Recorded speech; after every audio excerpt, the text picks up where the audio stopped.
Let me tell you what my deep research and basically vision is. I hope there's Bigfoot. I don't think there is. I'm not telling you nothing. The aliens won't let it happen. Happening now, breaking. Bernie Sanders is angry. Bears beats Battlestar Galactica. What are the tips? Give me some tips on how to work with Wes Anderson. Be ready to speak very fast and very clearly, because that's definitely one key thing. I will only tell the truth. I will only Until you and 6 kids you barely know in wet bathing suits have surrounded 9 chimpanzees outside of a Wendy's. You probably really don't know yourself, okay? Yep. And we back. Hello and welcome. You're listening to your new favorite podcast and the best in political, sports, and paranormal news coverage. I'm your host, Wes Anderson, and this is In the Shed. This is episode 40, so whether you're back for more or finding us for the first time this week, hey, thanks for tuning in. It is late Thursday night, April 19th, and I am in a shed in the backyard of my home in Alabama. Also, I can hang out with you tools and talk about the latest headlines, stories, and rumors in the world of politics, sports, and the paranormal. Episode 40. I ain't even had dinner yet. To keep it 100 with you, I ain't even had dinner yet. I don't know what I'm doing. But 2 weeks in a row, we got a streak going now. Wes Anderson is back in the saddle. 2 weeks in a row, we've been able to get out here in the shed with you and record a show. And I don't know, my tools. 40 feels like a milestone. It feels like we should have some confetti or some type of celebration. Maybe build a statue, maybe a 40-inch statue, something that we could, something that's in our budget. But hey, 40 episodes. I thought I would get to like 5 of them. And here we are. So that's pretty dope. And it's all because of you. It's all because of the fact that you care to listen. You check in with me. You let me know what you like and what you don't. You give me feedback all the time. You tell people about the show. You subscribe, like, share, review, all that good stuff. And hey, I want you to know, I appreciate it. I appreciate you. It's all for you. It's for me. But it's all for you also, my babies. So I've mentioned on the last episode, had a little bit of some health issues, I guess I could say, lately. Nothing serious, nothing stopping me from doing my job. Nothing getting in the way of life, just some stuff that needs checking out. And I gotta tell you, I went to the heart doctor this week. And it's natural in life sometimes to feel bad about yourself, okay? It happens to us all, even those of us that are remarkably good-looking and incredibly intelligent. I'm not talking about me. I'm talking about you, my babies. You are the brightest, the sharpest tools in the shed, okay? But it's normal for all of us from time to time to get a little down on ourselves. And I got some advice for you. If you find yourself in the position where you need to feel better about yourself, take yourself to the heart doctor. I'm serious. Take yourself to the heart doctor, because I had to go to the heart doctor this week, and I've never felt more in shape in my life. I'm 32 years old. I'm in relatively good health, okay? Everybody else that was there was 78 years old or 478 pounds.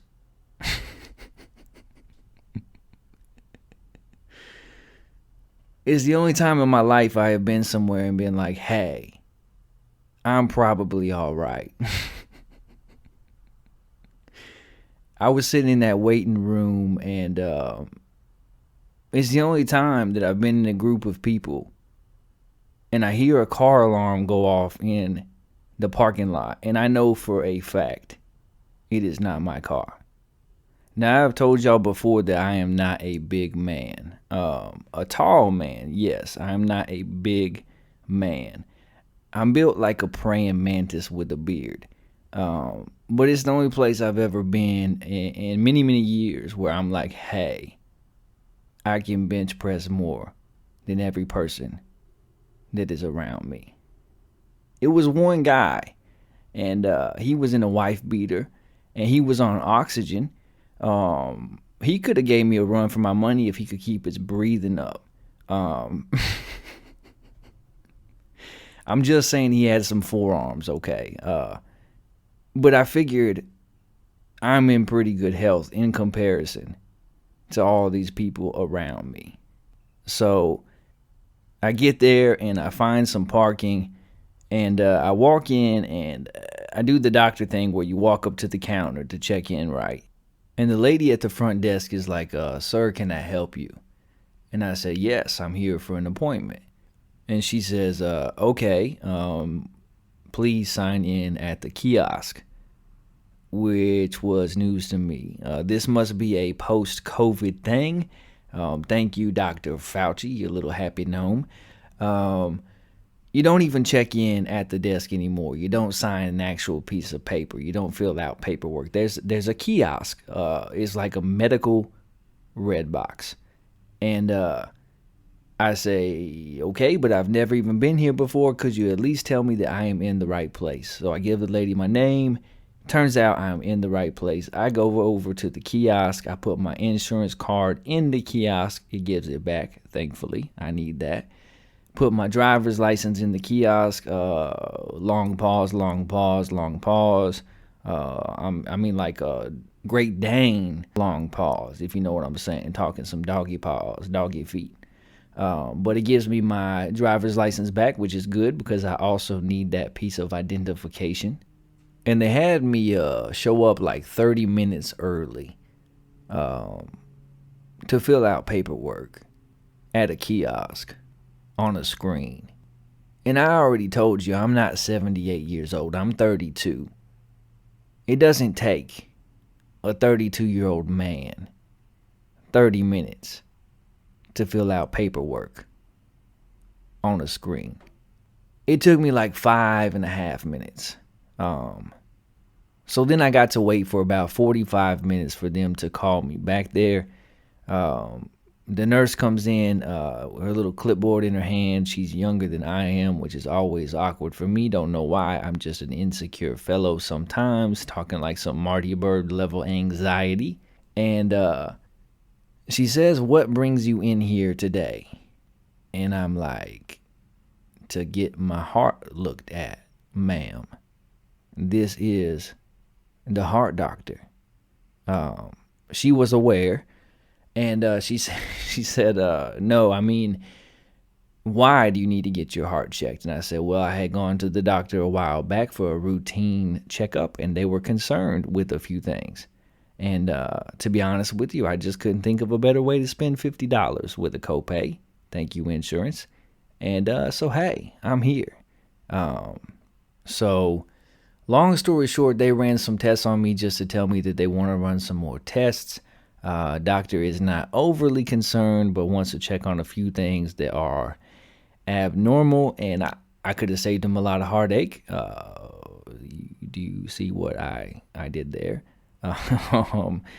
Because I already knew that I was abnormal. That was not in question as far as I was concerned.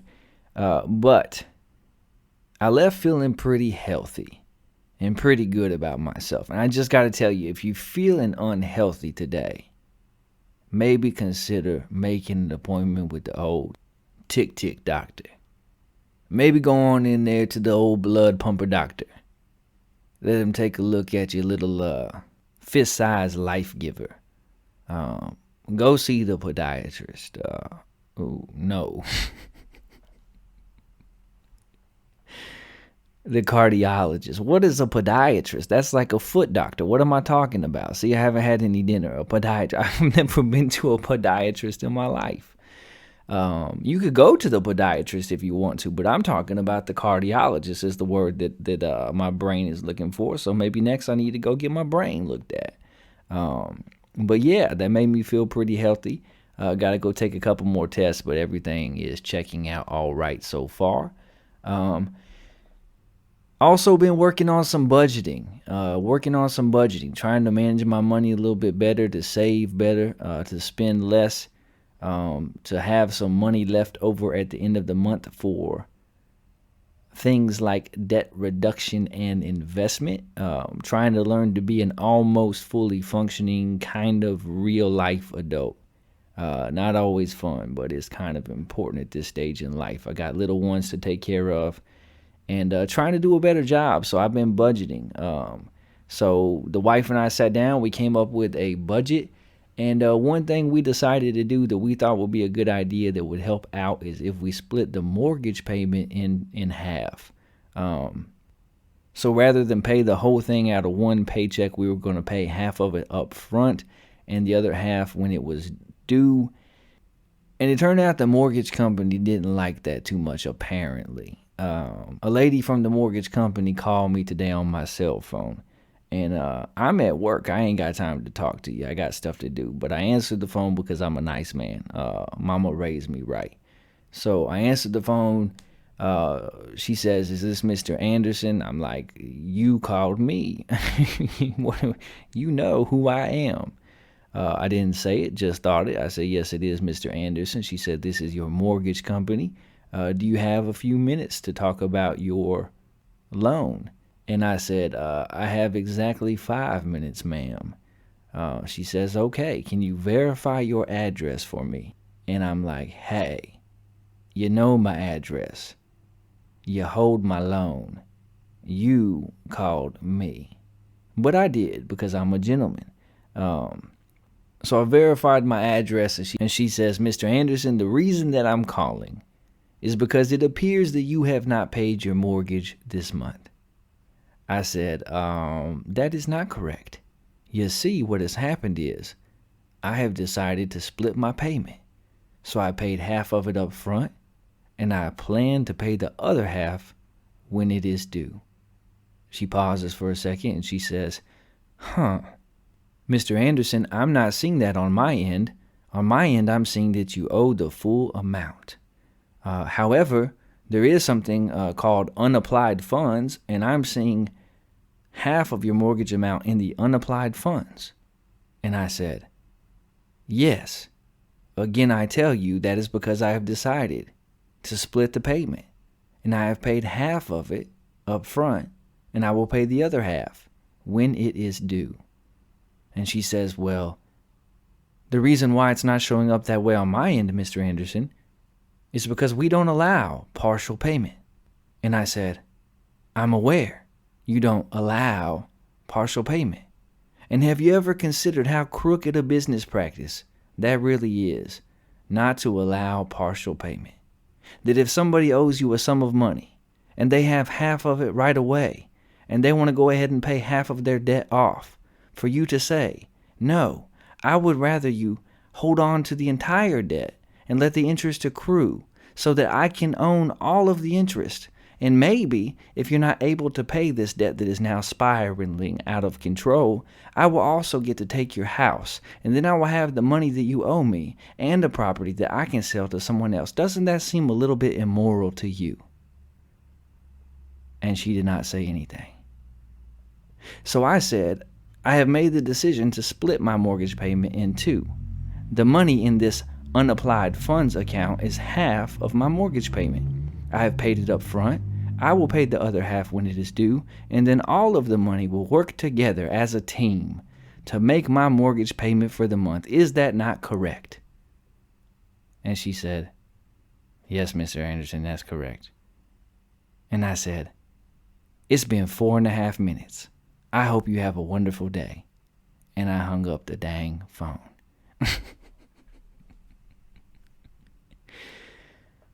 And that, ladies and gentlemen, is what it's like to be a real life adult. You have to go toe to toe with people for paying your bills early, for paying half of your bill up front. It's wild. It's wild out here in these streets. But I'm making it. I'm making it. All right, enough of that. Let's get to some comments and corrections from our last episode. Our humble little show is now being listened to in 27 countries across the globe. We're closing in on 2,000 downloads. In India, 2,000 downloads, not total, but 2,000 downloads in India. Yeah, I'm excited about that. India now makes up a very healthy 39% of our listenership. All aboard, my babies. India, we are so happy to have you. Put me on a billboard in India. I want to be on a billboard in India. Shout out to my boy, Ramesh. Our fellow countrymen, the United States, the good old US of A, is still holding up their end of the bargain. I think I said holding, but I meant holding. At 53% of our listener base. The UK is at 3%. France and Australia, you're kind of underperforming at 2% each. I need you to listen a little bit more. And then Canada, Russia, Denmark, Netherlands, and a plethora of other countries make up the rest. And I want to give a special shout out to the 8 new listeners that we had in Germany this week. Guten Tag, Germany. You can now support our beautiful bald eagle of a show in 2 ways financially. That is by signing up for our In the Shed with Wes Anderson newsletter. To do that, you can email the show at intheshedwithwes@gmail.com, or you can just DM us on Twitter at intheshed4. It only costs $4 a month. That's $1 a week, 1 less Starbucks coffee a month, and you get the inside scoop. We'll share with you some news articles that you might have missed. We'll tell you what's going on between episodes. We'll share with you what's happening on our next episode, all kinds of cool stuff for $4 a month. The other way you can support the show financially is by downloading the Mercari app. That's MERCARI. And buying some of our stuff. Find our In the Shed account there. We've got all kinds of cool vintage and collectible items. And if you send us a message before you purchase, we will give you a 10% discount just for listening to the show. So help your boy out. Help us keep that 50-foot extension cord plugged in. You give me $4 a month and I will give you the news. That sounds like a good deal. And I am a deal maker. I'm a grinner and a sinner. I really love some peaches. I'm about to shake me some trees.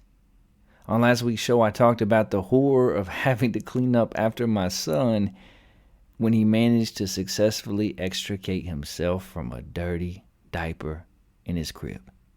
There is a solution. It turns out you just take a pair of footy pajamas, cut the feet off them mugs, put them things on backwards, and the baby arms, their arms can't reach the zipper. It works out. On last week's show, I claimed the Miami Dolphins had a terrible defense. In actuality, they ranked 19th in the league last year, so middle of the pack, but not good. And on our last episode, I talked about the disgusting practice of Megan Fox and Machine Gun Kelly drinking each other's blood. I've had a week to ponder the intricacies of such news, and I would like to now correct the record to show that I do not find it disgusting. I'm going with repulsive. We've got a great show for you tonight, but first let's get to some listener emails. Our first email comes from Evan from Las Vegas. Evan writes, listen to your show for the first time and have to say you are a natural storyteller. Great work. Hey, thanks, Evan. I'm so glad that you listened to the show. Thanks for writing in. Love sharing stories with you guys. Love talking about life, talking about what's going on in my world and in my family, as a dad, as a person, as an adult, or at least an aspiring adult.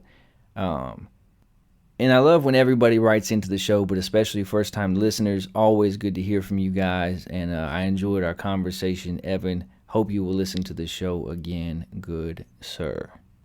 Our next email comes from Brando from Arkansas, who says, I'm listening to your latest episode now. I like your voice. You've got a great drawl. As far as the plural of octopus goes, I think the jury is still out. Thank you very much, Brando. That is very nice of you to say. Very encouraging. I do not like the sound of my own voice being recorded when I listen back to it editing the show.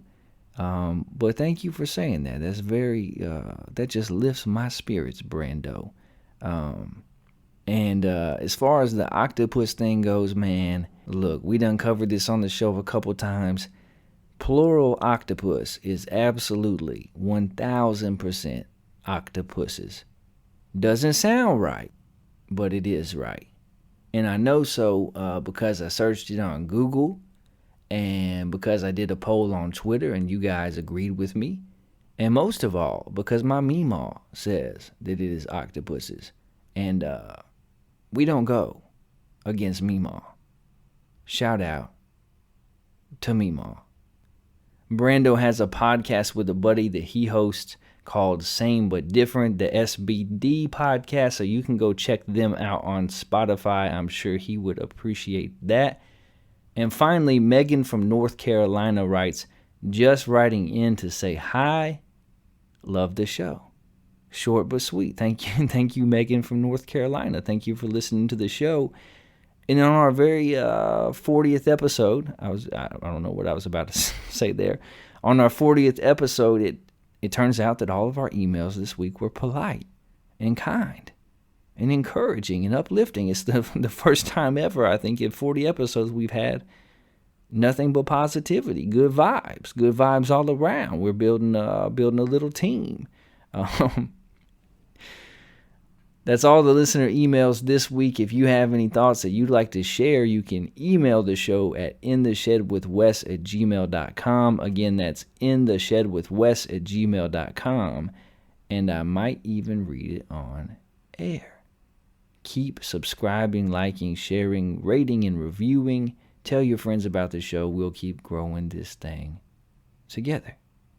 All right, let's switch to this. Let's get to the news in the world of politics. And let's hit the headlines.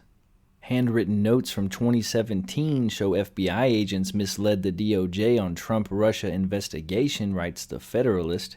New York's governor wants to silence constitutionally protected speech, reports Reason. Biden invokes Defense Production Act to fix formula shortage, says News Nation. From NPR, nearly 2 in 3 Americans oppose overturning Roe, a new poll finds. And finally, summer blackouts possible in vast areas of the U.S., officials warn, and that is according to CNN. Our first story in the world of politics, Biden disinformation czar calls on Twitter to allow verified users to edit other users' tweets. Nina Jankowicz. Hey, you need a Jankowicz? Nah, I'm straight, shawty. I don't need a Jankowicz. I digress. Nina Jankowicz, the executive director of the Department of Homeland Security's newly established Disinformation Governance Board. That sounds very 1940s Germany, but okay. Recently suggested that verified Twitter users be granted the ability to edit others' tweets if they deem them misleading. There are a lot of people who shouldn't be verified, who aren't legit in my opinion. I mean, they're real people, but they aren't trustworthy, began Jankowicz, who went on to propose that verified users be able to essentially edit Twitter by adding context to certain tweets, Jankowicz said in a video obtained by the Post Millennial. If President Trump were still on Twitter and tweeted a claim about voter fraud, someone could add context from one of the 60 lawsuits that went through the court or something that an election official, explained Jankowicz. That's not even a complete sentence, but okay. Biden's Ministry of Truth director says that she wants verified people like her to be able to edit people's tweets so they can add context to certain tweets. It's unclear how Jankowicz would differentiate between trustworthy and untrustworthy verified accounts. Elon Musk, the billionaire CEO of Tesla, presently in the process of purchasing Twitter, responded to the clip by calling it disconcerting. Don't disinformation, he added later. Very, very punny, Elon. Both the establishment of the board and Jankowicz's appointment at its head have drawn considerable criticism, with detractors concerned by the potential weaponization of the body, especially in the hands of a partisan like Jankowicz. In a book published earlier this year, How to Be a Woman Online, Surviving Abuse and Harassment and How to Fight Back, Jankowicz purports to have performed rigorous research into the treatment of Kamala Harris, using it to provide a step-by-step plan for dealing with harassment, abuse, doxing, and disinformation in online spaces. Notably, Jankowicz, who is verified on Twitter, has been a source of disinformation, including on the platform.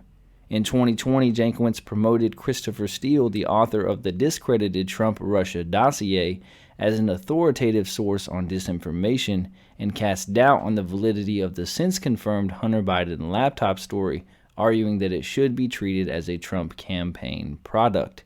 White House Press Secretary Jen Psaki told reporters last month that she did not have any information about this individual. Jen Psaki like, hey, I don't know that lady. She don't even go here. She don't even go here, bro. Homeland Security Secretary Alejandro Mayorkas admitted in a recent congressional hearing that he was unaware of Jankowicz's online commentary. So, apparently, Joe Biden, our president, who currently has an approval rating of like 35 to 40, which is, if you do not know, abysmal. Currently, Joe Biden is less popular than a colonoscopy. And if that makes you upset, I'm sorry, but we keep it 100 with you. We keep it a buck on this show. And that's just where things stand. And I've told you before, I didn't vote for Joe Biden. But hey, I didn't vote for Donald Trump either. I get hate mail to the email address all the time calling me a Trump hater. And the truth is, we just call it like we see and we let the chips fall where they may. I believe that you are smart enough to discern truth from error. You're an adult. But President Biden, who does not have good approval ratings, decides to set up a ministry of truth and a disinformation board. And he puts this lady in charge of it, puts her at the head, and I'm all for women's empowerment. To be honest with you, they make better decisions than us men do 85% of the time. I'm all for some women in charge. It don't bother me at all. But she comes out already in charge of a board that is kind of strange, at least. Kind of a wonky idea that you're going to have within the Department of Homeland Security in a country that prioritizes and values the freedom of speech above almost anything else. You're going to have this person that's in charge of disinformation and combating it, particularly combating it online. And she fixes her lips to say some goofy, silly, ridiculous thing. Like, hey, maybe those who are verified on Twitter should be able to edit posts from people who are not verified when they're trying to spread disinformation online. So, those of you who have influence and power and who are public figures are somehow the arbiters of truth now. And you guys know better than we do. You guys know what truth is and we do not. So if I post a tweet, Nina Jankowicz should be able to come behind me and say, hey, In the Shed with Wes Anderson, a podcast that is a news show that's recorded in a backyard shed. is out here making claims. It's very popular in India, by the way, but it's out here making claims, and I disagree. And I get to change what he's trying to say. That's crazy. That's a truly crazy, reckless, wild idea to publicly say. And I might be in the minority on this. I don't think that I am, but maybe I am. But I do not think that the thing we need in our country right now is to come up with new divisions in the Department of Homeland Security. Like, hey, I think they're doing enough. I think they have plenty of resources. I think them folks are okay. And we're not verified on Twitter. We might be one day soon. We are reaching our goal of 5,000 Twitter followers here in the near distant future. We're up to like 4,600 Twitter followers. You can follow us on Twitter at InTheShed4. But we might be verified soon. But even if we were, the last thing that I would want to do is to edit other people's tweets. To have the responsibility, to have the arrogance to say, hey, the thing that you're saying is not true because I disagree with it. Because I read an article. Because I come from a different perspective. We've been very clear on this show. All of this attempt to limit speech and all of this attempt to label things as misinformation or disinformation because you disagree, it's virtue signaling. It's empty. It doesn't accomplish the intended goal. I'm all for keeping truth at the center of all we do. I'm all for spreading some good news. I'm all for being honest and open and transparent. That's what we should all aim for. But if that's what you want, you have to understand the simple fact that the best critique of the poor is the practice of the better. Nina Jankowicz does not understand this. Nina, listen to me. I'm going to help you out. I'm going to break it down for you. The best critique of the poor is the practice of the better. If someone is making an argument that you find to be erroneous or harmful, the thing to do is not to shut that person up and to limit their ability to share, to edit their words. The thing to do is to combat that speech with better speech. To show those who might be listening, who are the audience or who are reading or paying attention to the information, the error in the ways of the person who has shared the misinformation. That is how you win people over to your team and to your side and to your way of thinking. Shouting the other person down or putting labels on them or ostracizing them or limiting their speech, it does not do that. It just gives them a bigger platform, because then people say, hey, why are they being limited? Maybe I should pay attention to what they have to say. The best critique of the poor is the practice of the better. And I believe that people are smart enough. There's always going to be that contingency, that 8%, 10, 12% of people that believe the earth is flat. They buy into every single conspiracy theory. They fall for every piece of misinformation. But as a whole, the cream rises to the top. The best arguments, the best evidence, the best information is what wins the day. And I don't know when we stop believing that. But Nina Jankowicz? Nah. I don't Nina Jankowicz. I'm straight, homie. I'm straight. Our second story in the world of politics. Coup to remove cancer-stricken Putin underway in Russia, Ukrainian intelligence chief says. A coup is underway to oust Russian President Vladimir Putin, who talks to dolphins. It's true. Listen to our last episode of the show to find out. Who is very sick due to cancer, according to Ukraine's head of military intelligence. It will eventually lead to the change of leadership of the Russian Federation. This process has already been launched, and they are moving in that direction. Ukrainian Major General Kyrylo, that is a cool name, Kyrylo Budanov told the UK's Sky News in an exclusive interview. An interviewer asked if a coup is underway, to which Budanov replied, yes, they are moving in this way, and it is impossible to stop it. That sounds like something the other team would say. I'm not saying, I'm just saying.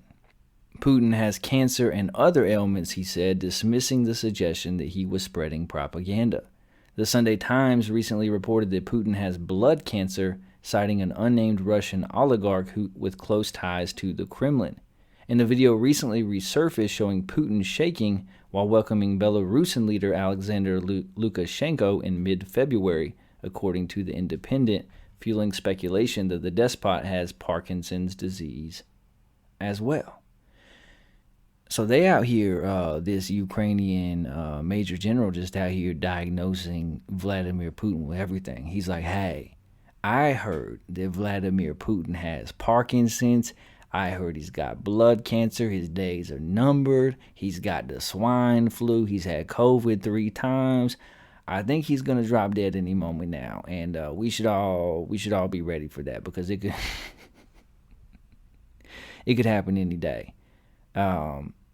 This is very interesting. I thought that we're trying to keep up with all the news on the war in Ukraine, and this is the first I'm hearing of a possible coup. You always wonder if that might happen, especially with the way that the economy has been affected, the way that all of these billionaires over there and oligarchs have been affected financially, all the businesses that have pulled out of the country, all the diplomatic ties that have been cut and the sanctions that have been placed on them. You wonder if something like that might happen. It would be difficult because Vladimir Putin has just usurped every bit of power in that country over the years since the 90s when he took power. But hey, anything's possible. If he does have blood cancer, I'm not sure that is good news for the rest of the world, because a even more reckless Vladimir Putin is not something that we want to see. If he's on his way up out of here, he might not ever be reasonable. He might not ever consider the long term if he's living in the short term. Something to consider. I'm not saying, I'm just saying. But hey, if it happens, we'll know that Mr. Budanov has been telling the truth and not spreading propaganda. I just think, I don't understand why my idea has not been used yet. We've tried sanctions, we've given billions of dollars to Ukraine, we've supported them in other ways. But I've shared it on the show before. I think there is a surefire way to end the war in Ukraine if that's really what we want to do. And it's if the rest of the world got together and gave old Vlad the 8th grade treatment. Just get together, make an agreement that all of us, the media, the world leaders, we're going to give him the 8th grade treatment. And what I mean by that is his name is Putin.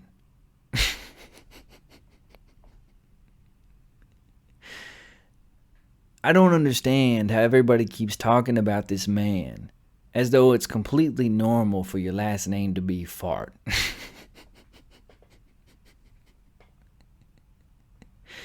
His name is Vladimir Fart. That's his name, Vladimir Putin. They'd be on the news. They'd be so serious talking about how can we stop Putin.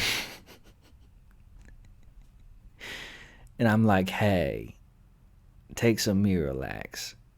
Take some Gas-X. That's how you hold off on your Taco Bell for a little while. But give him the 8th grade treatment. If everybody would just get together and make fun of him.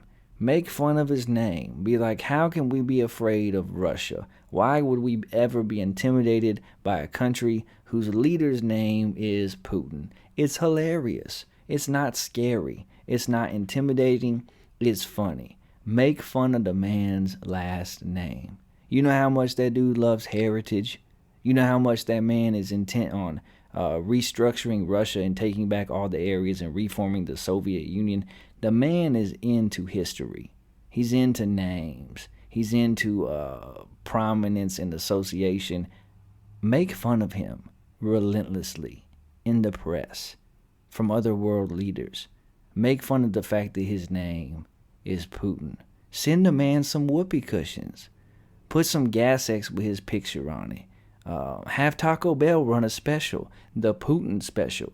I'm just spitballing here, but if you want freedom for the Ukrainian people, if you want world peace, maybe you should pay attention.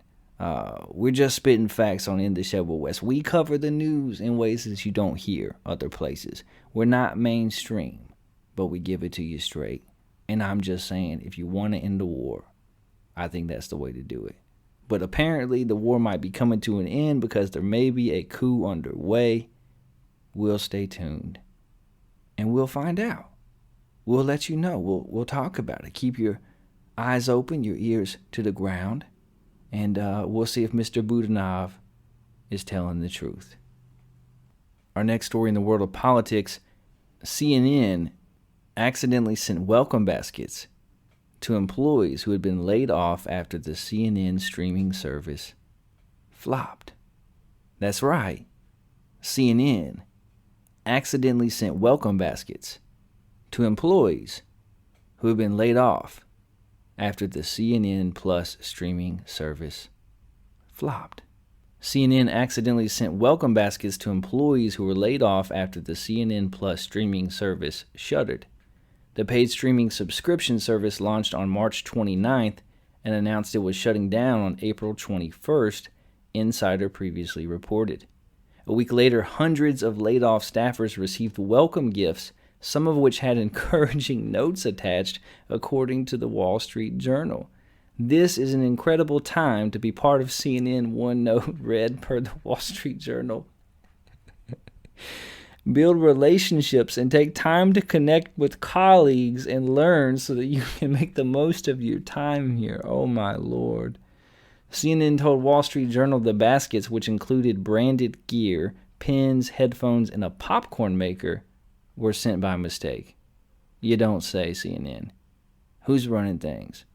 Who was in charge of sending out the welcome baskets? Had to be Jeffrey Toobin. He was a little bit distracted. CNN spent as much as $250 million on the launch and saw meager audience engagement out of the gate, never surpassing 10,000 viewers at any given time per CNBC. We almost on that level, my babies. We lasted a whole lot longer than CNN Plus on a shoestring budget. Support our show financially. Keep that long extension cord plugged in and the lights on. This was all ego. All a power play for a bigger job or independence. Hubris, nothing more, one former Warner Brother media exec said of Zucker, Inside previously reported. Chris Cuomo. The only people who ever thought this was a good idea either worked at CNN or were trying to get CNN Plus to hire them. Nobody else. Many CNN Plus employees started in the last 6 months or even mere weeks before the March launch, per the Wall Street Journal. Employees who do not find internal CNN roles will receive 6 months severance if they don't leave the company within 90 days. A former designer for CNN Plus who spoke to Insider on the condition of anonymity, Chris Cuomo, said they had only worked for CNN Plus for a few months when they found out the service was shutting down. I remember texting my roommate and telling them I was getting fired. Andrew Cuomo, the employee told Insider. Everyone was utterly shocked. Except for everybody wasn't shocked because nobody thought that was a good idea. Your ratings are awful. You're even less popular than Joe Biden, who is less popular than colonoscopies. Why are you trying to get people to pay for your service? Doesn't make a whole lot of sense. We called it from the beginning. We said this is not going to get off the ground. It's not going to work. And we were right. We're not always right, but sometimes we are. This is one time where we were. And they sent welcome baskets to the employees that they let go. That is a faux pas. That might be bigger than a faux pas. That might be like a faux papa. Faux papa bear. Sending welcome baskets with encouraging messages to people that just lost their jobs. They just lost their jobs. They file in for unemployment. They get 6 months severance pay, which ain't going to last but about 4 months because of inflation, because they live in New York City where they get a 1-bedroom apartment for $3 million a month, and you send them a popcorn maker that says CNN Plus, probably have Jeffrey Toobin face on it. Not a face you want to see while you're popping some popcorn. Makes you very uncomfortable. And messages like, take time to learn and to make friends while you're here. Well, hey, how much can you learn in a month? And what friends can you make in 3.5 weeks? Because that's all the time you get. And Give me just a second while I break out the world's tiniest violin. And it's not that I don't feel bad for the people affected that were cameramen, that were, all of the folks that were hired to make the thing go. I feel bad for those folks. It's never fun to lose a job. I don't feel bad for the stars, the people that they brought over that were expecting to go big time, for the executives, for the people that just should have known better. They should have known better. But they didn't. And they sent out welcome baskets to everybody that had been let go. Yikes. These are the people sharing the news with a third of our population. That should be shared in the paranormal segment because that is truly, truly scary. And our last story this week in the world of politics, when this hedge fund buys local newspapers, democracy suffers. Have you heard of the hedge fund Alden Global Capital? Nah. Not until recently I had not, and you probably haven't either, but you're about to. If you're a reader of local newspapers, particularly the Chicago Tribune, the Baltimore Sun, or New York Daily News, you're going to want to make sure the answer is yes. That's because the fund is stepping in to buy and then gut newsrooms across the country. And that has consequences for democracy, as journalist McKay Coppins writes in The Atlantic. Below are highlights from his conversation with Morning Edition's A. Martinez. NPR reached out to Alden for a response. A spokesman took issue with the entirety of the story, which probably means that is true, and laid out a long list of questions attacking the integrity of the reporter. Very bold strategy, Cotton. Let's see if it pays off. The Atlantic and some of his sources without addressing some of the more specific claims within the report. As newspapers vanish, so does civic engagement. Research shows that when local newspapers disappear or are dramatically gutted, communities tend to see lower voter turnout, increased polarization, a generational erosion of civic engagement, and an environment in which misinformation and conspiracy theories can spread more easily. Coppins notes that there's even some research indicating that city budgets increase as a result, because corruption and dysfunction can take hold without a newspaper to hold powerful people to account. A lot of cities almost operate with the assumption that there will be at least one local newspaper, in some cases several local newspapers, acting as a check on the authorities, he says. And what we've seen in a lot of these places where newspapers have been scaled back or even closed is there really is no comparable product in place, whether it's by the government or by another news organization, to do what these local newspapers have done for hundreds of years. What does Alden see in the news industry which isn't known for being particularly lucrative? Coppins describes Alden as a specific type of firm, a vulture hedge fund. It's figured out how to make a profit by driving newspapers into the ground, he says, since Alden's aim is not to make them into long-term sustainable businesses, but rather maximize profits quickly to show it has made a winning investment. Some of these papers likely would have been liquidated if the fund had not stepped in to buy them, as Alden's president told Coppins, but that's not true for all of them. The Tribune Company, which owns the newspapers mentioned above, was still turning a profit when Alden bought it, but the hedge fund immediately offered aggressive rounds of buyouts and shrunk its newsroom in the name of increasing profit margins. So what do these newsroom cuts actually look like? Coppins offers several examples like the Chicago Tribune and California's Vallejo Times-Herald. He says he visited the Tribune's office and was really shocked by how grim the scene was. It's traded in a prestigious downtown newsroom for a Chipotle-sized office near the printing press. A quarter of the newsroom, including many big-name reporters, columnists, and photographers, took the buyouts Alden offered, and while some great reporters remain on staff, it's nearly impossible for them to fill all of the gaps, Coppins says. Meanwhile, in Vallejo, John Glidden went from covering crime and community news to holding the title of only hard news reporter in town, filling a legal pad with tips he knew he'd never have time to pursue. He was fired after criticizing Alden in a Washington Post interview. So what does the future of local newspapers hold? A recent Financial Times analysis found that half of all daily newspapers in the U.S. are controlled by financial firms, and Coppins says that number is all but certain to keep growing. The question is, will local communities decide that this is an important issue, that it's worth saving these newspapers, protecting them from firms like Alden, or will they decide that they don't really care, he asks. Some people believe that local newspapers will eventually be replaced by new publications, which Coppin describes as built from the ground up for the digital era.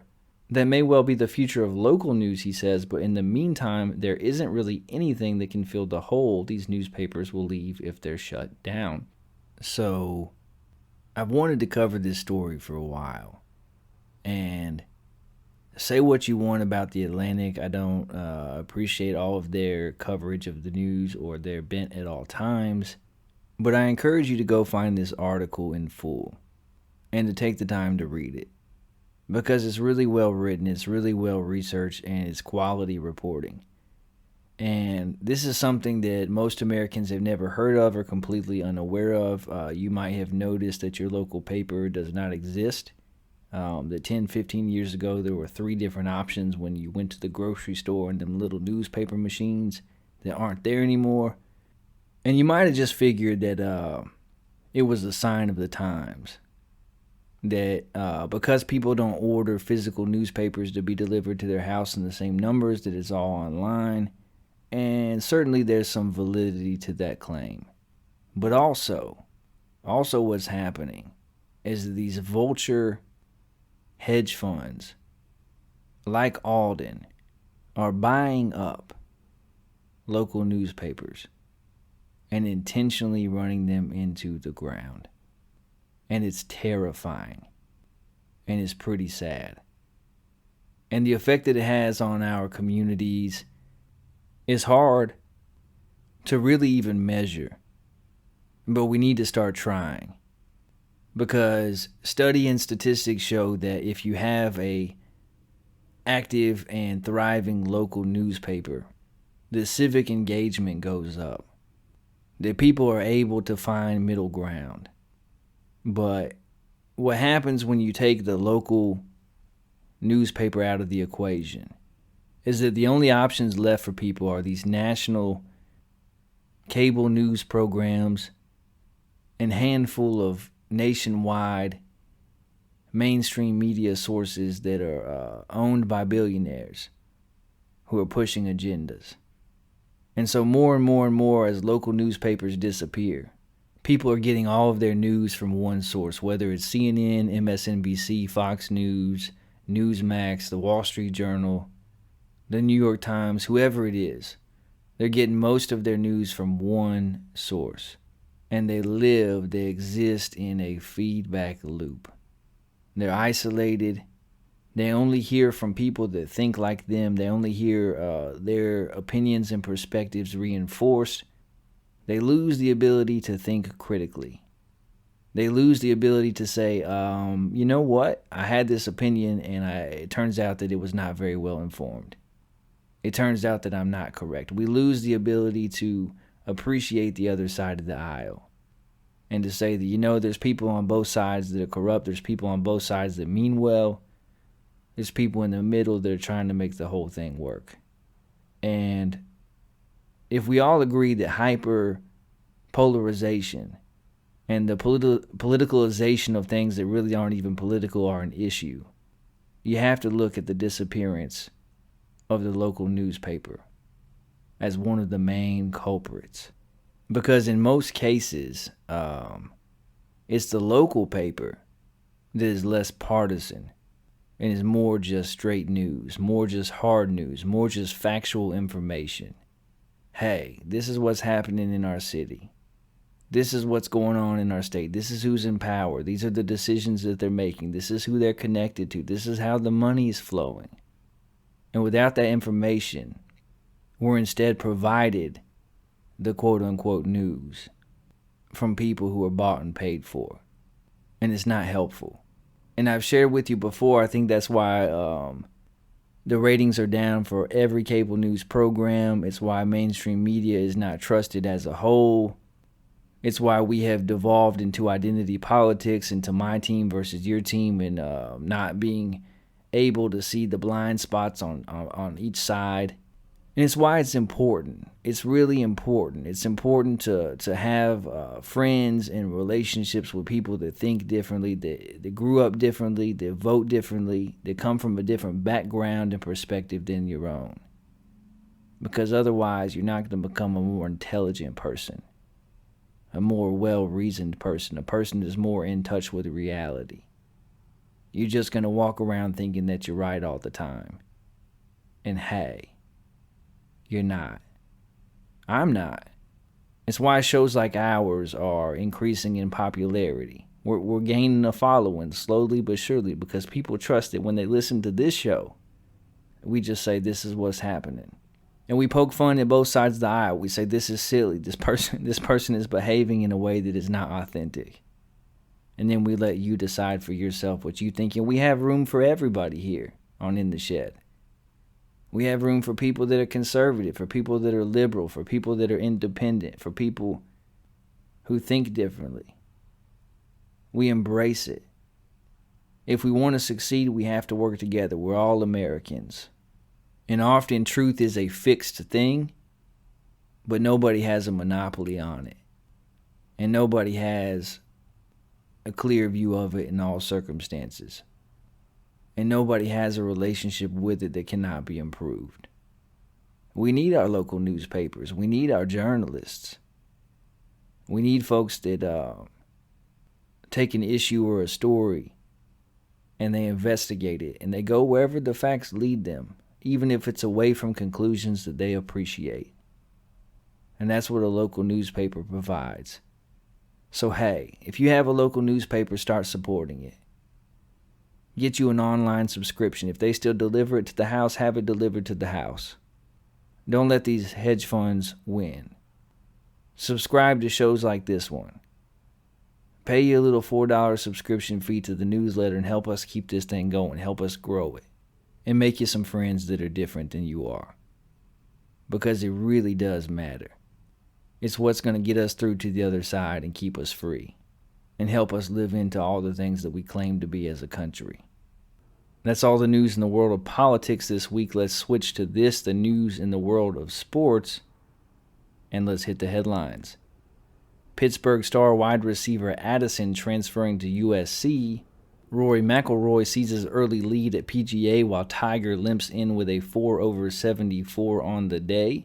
Study finds NBA owners have $10 billion invested in China. Ex-Giants cornerback Bradbury inks deal with Eagles. Syracuse has renamed the Carrier Dome the JMA Wireless Dome after signing 10-year partnership. The Hornets signed GM Mitch Kupchak to multi-year deal. And Ohio State football coach Ryan Day gets a 2-year extension and a salary bump. He's now making $9.5 million a year. Our first story in the world of sports, Nick Saban versus everybody. Yeah, the king of college football has a lot to say recently, and he woke up and chose violence. Nick Saban, Jimbo Fisher, and the perfect college football feud for its time. The verbal haymakers exchanged by Alabama's Nick Saban and Texas A&M's Jimbo Fisher the past 24 hours can best be summed up as the most appropriate possible soundtrack for 2022. The joust centered around the year's most volatile issue, ambiguity around name, image, and likeness rules and enforcement. They involve programs expected to be two of the season's headliners, as both Alabama and Texas A&M are locks to be preseason top 5 teams. Really? Top 5 are Texas A&M. Okay. And perhaps most important, the dueling former co-workers illuminated the cold reality of college athletics in 2022. There are few rules and absolutely no one to enforce them. While this tiff will surely reverberate loudly until both teams play in Tuscaloosa on October 8th, which happens to be my birthday, happy birthday to me, it also casts well beyond that. It's a look at the future of a sport with little leadership, rules bathed in gray, and no governing body that's capable or respected enough to enforce them. In many ways, the bickering has just begun. These entire shenanigans emphasize how impotent the NCAA is and has been one veteran assistant coach told ESPN on Thursday afternoon. It's like two cartels pointing their fingers at each other. Oof. From SEC conference meetings in Destin at the end of the month to media days in July, and until both teams play on the field this fall, Saban versus Fisher is going to resonate as the juiciest on-field story in the sport. It's also illustrative of where the sport is going, and where many like Saban don't want it to go, with NIL power trumping tradition, buying power resonating as a new recruiting muscle, and perhaps a new recruiting prism, where a program buying players, as Saban accused Texas A&M of, is actually thought of as savvy more than unsavory. To recap the verbal kerfuffle, Saban said in a speaking engagement on Wednesday that Texas A&M bought every player in its highly regarded 2022 recruiting class. His old assistant Fisher held nothing back in response, including suggesting that somebody should have slapped Saban. In a made-for-Feinbaum shotgun press conference that lasted nearly 10 minutes, Fisher called Saban a narcissist and essentially accused him of paying players over the years with the memorable insult. Go look into how God did his deal. Yes, he said that at a press conference. As Feinbaum himself noted during the SEC Network show on Thursday, Fisher used the word despicable 15 times in his rant. Fisher was so emotional, so passionate, and so insulting that it brought to mind the old line from Hamlet about "doth protest too much, methinks." Texas A&M athletic director Ross Bjork ran a 4.33 40-yard dash to the nearest microphone to pander to the A&M fan base. In a day of ridiculous salvos, Bjork asserting to Sports Illustrated that Saban was threatened and compared him to an emperor who loses their dynasty, perhaps the most amusing. Time will tell, and scoreboards will amplify. Texas A&M hasn't won a conference title since 1998, and finished last season 8-4 with losses to Arkansas, Mississippi State, and a historically bad LSU team that had already fired their coach. They did beat Alabama, which is where some of the institutional chestiness comes from. But Texas A&M should probably reach the SEC championship game at some point, which it's failed to do since joining the league in 2012, before chirping with all the empire-toppling chatter. Meanwhile, all of college football giggled along, tossing around enough texted exclamation points, popcorn emojis, and belly laughs to seemingly send Apple stock back upward. It was a WWE rhetoric meets SEC passion, and the result was such a violent collision of raw emotion and a lack of self-awareness that it seemingly came from some type of SEC fever dream. So where does this all lead us? Other than to the easy joking playing of the SEC slogan that it just means more. Storylines. Well, here's the safest prediction. Expect more coaches to unload their true feelings. The landscape is lawless, the sheriff in Indianapolis has abandoned his post, and everyone is fraying at the edges. Simply put, today is a reminder that there's no one to police the NIL world, and SEC Commissioner Greg Sankey's verbal handslap certainly isn't going to stop anyone. For once in the last several years, Nick Saban does not have the number one ranked recruiting class in the country. And the team that out-recruited him happens to be a team that's coached by one of his former assistants, who happens to be the first assistant, one of two last year, to beat Nick Saban's team on the field.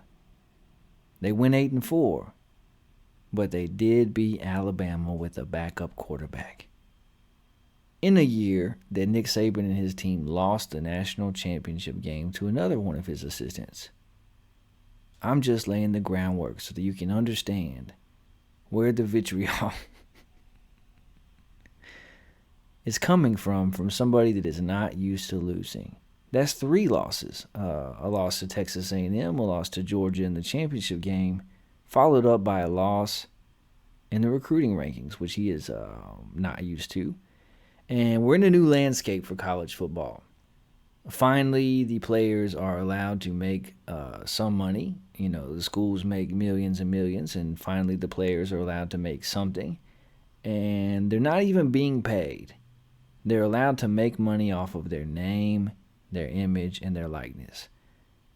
So they make money off of themselves. Sounds fair to me. Look, I have been a proponent of players receiving some cut of the pie. It only seems fair. Are there issues with NIL that need to be addressed and corrected? There absolutely are.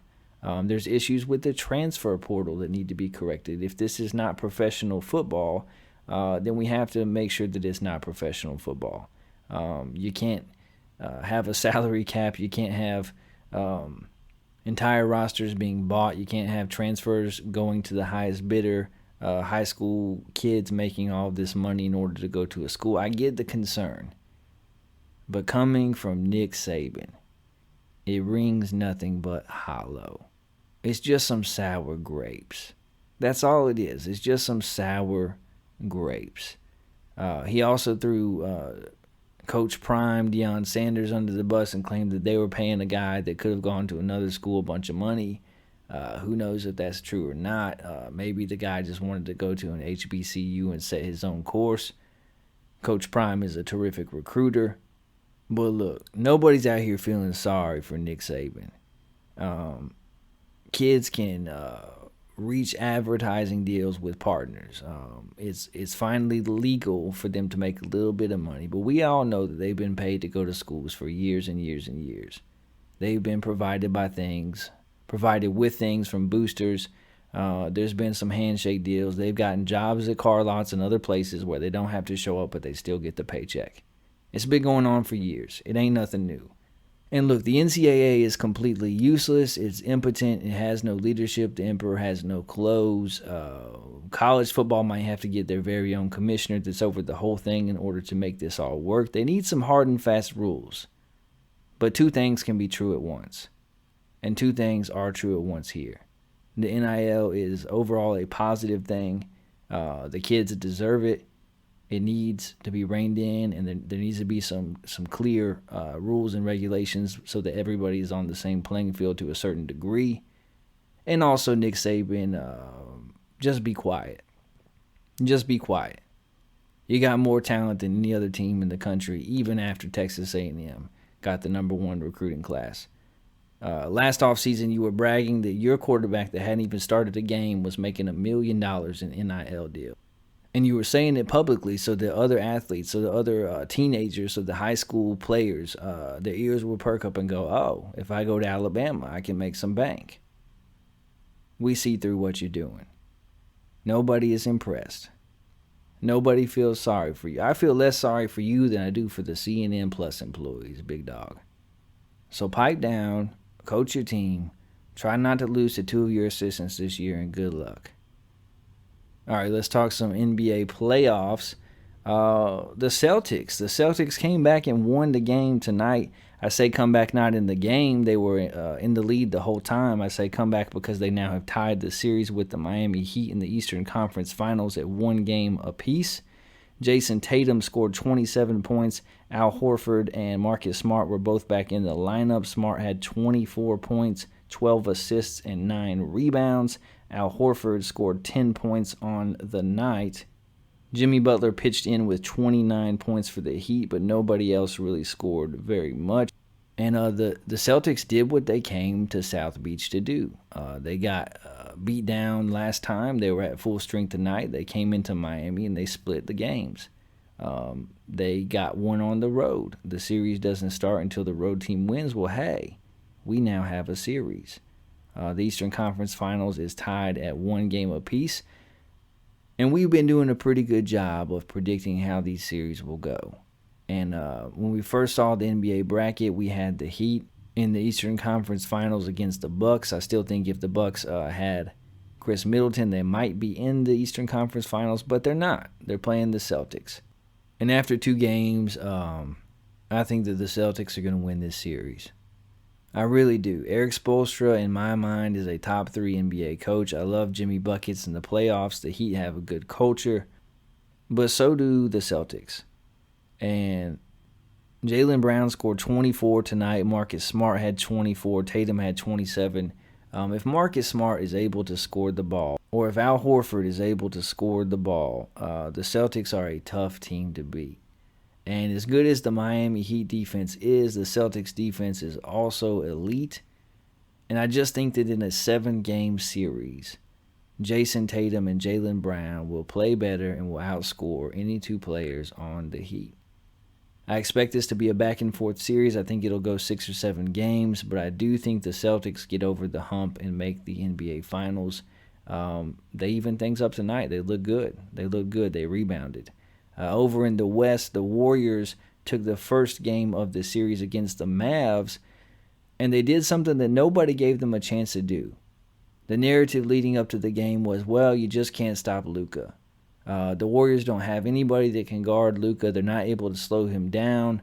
Luka Doncic can score as many points as he wants. The Warriors will just focus on everybody else. I'd rather have Luka Doncic in the series than Steph Curry on my team. Steph Curry's old. He's missing a lot of shots. He's missing free throws. Luka Doncic is the NBA now. Slow your roll. The Warriors are a very good team, and they have been here before. The Mavericks have not. The Warriors are a very good team. The Mavericks have an elite player, and it makes a difference. The Warriors held Luka Doncic to 20 points on the night, and his stat line was equaled by Andrew Wiggins. Luka had like 20 points and 7 rebounds and 4 assists. Andrew Wiggins had 19 points and 5 rebounds and 3 assists.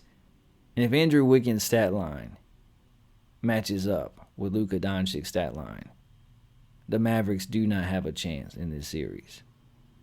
And I'm not saying the series is over. This is just one game. The Mavericks have shown us that they can make adjustments so they can hang in the long series. They have alligator blood. Jason Kidd has shown that he can put the clamps on a team defensively, that he can make adjustments to help his team kind of hone in on whoever the leading scorer is for the other team and take their game away.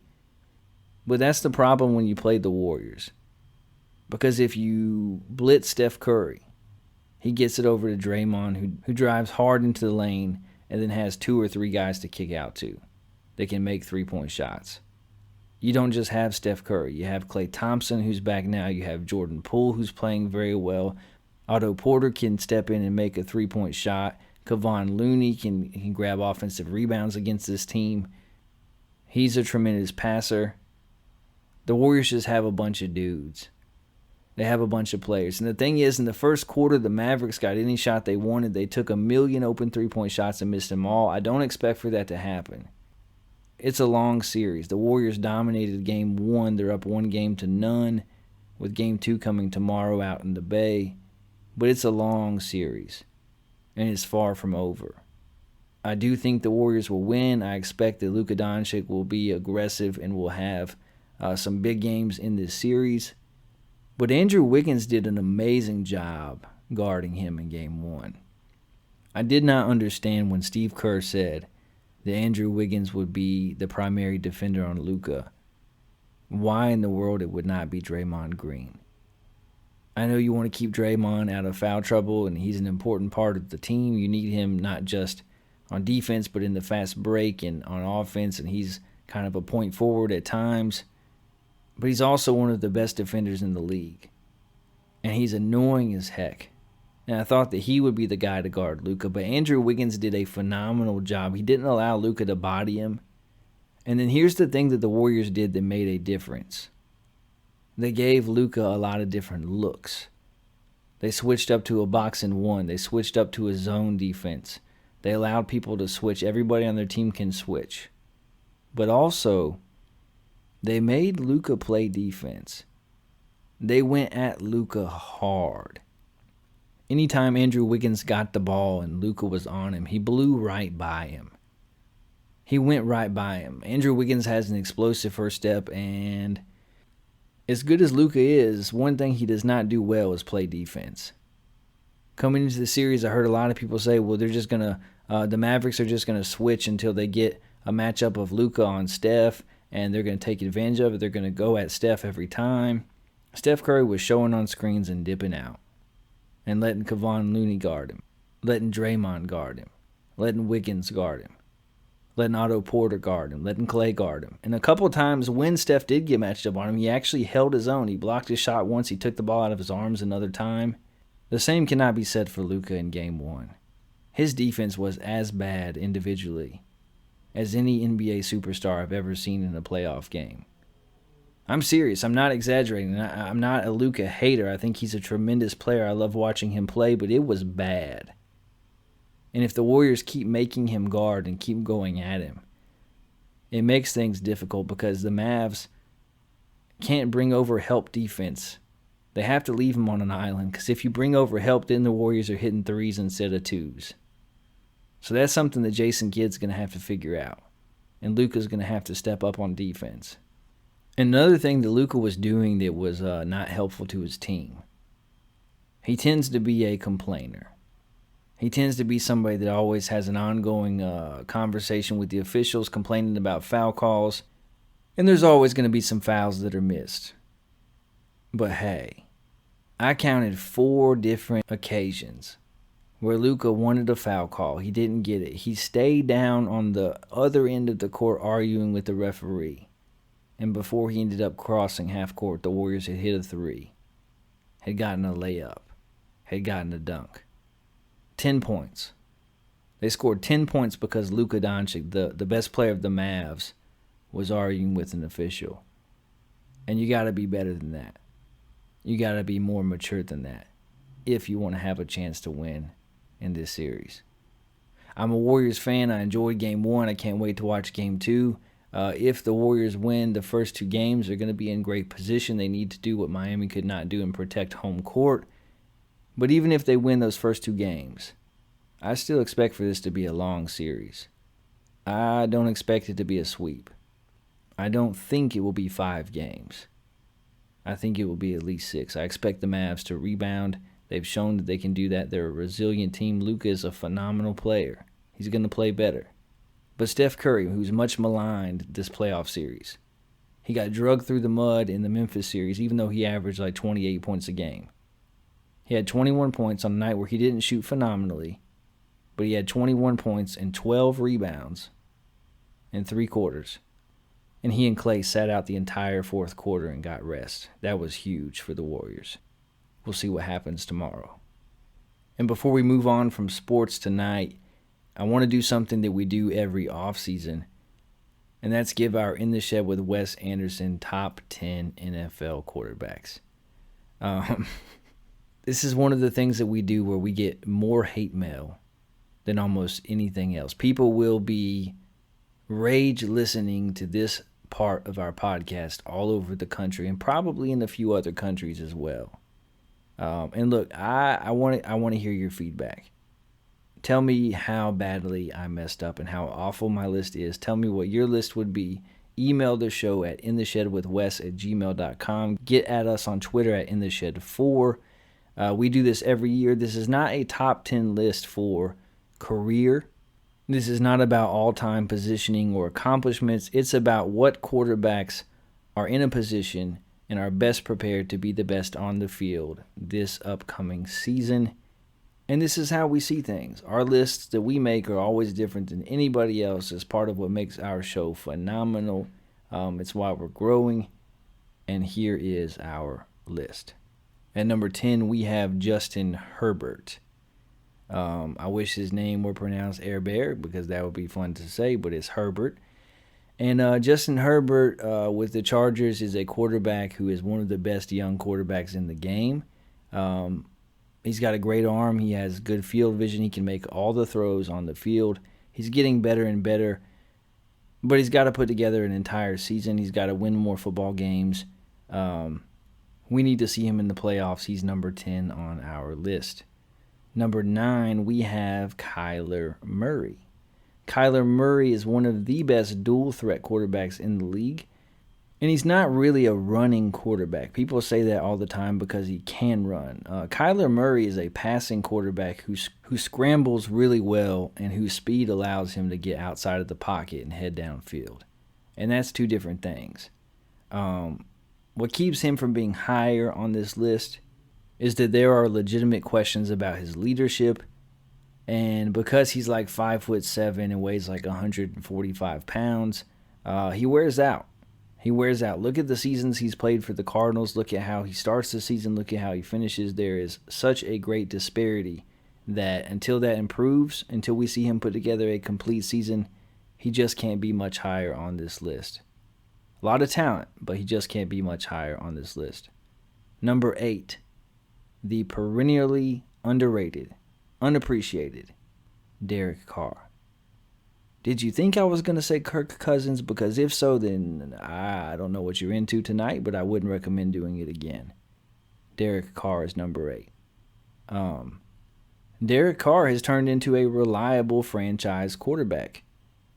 He is an upper echelon NFL quarterback. He really is. He had a phenomenal year last year. I expect big things from him this year. He's gotten some pieces added to his team. They're going to make things very interesting. News came out this week that Aaron Rodgers, former number 1 wide receiver, actually took a pay cut to go play with Derek Carr, to go be a Raider. He had a bigger offer on the table from Green Bay to return, and he said thanks but no thanks. He gave them the Taylor Swift thank you but next type of treatment. And I feel like this is something that's going to get a lot of hate, but we have Derek Carr number 8.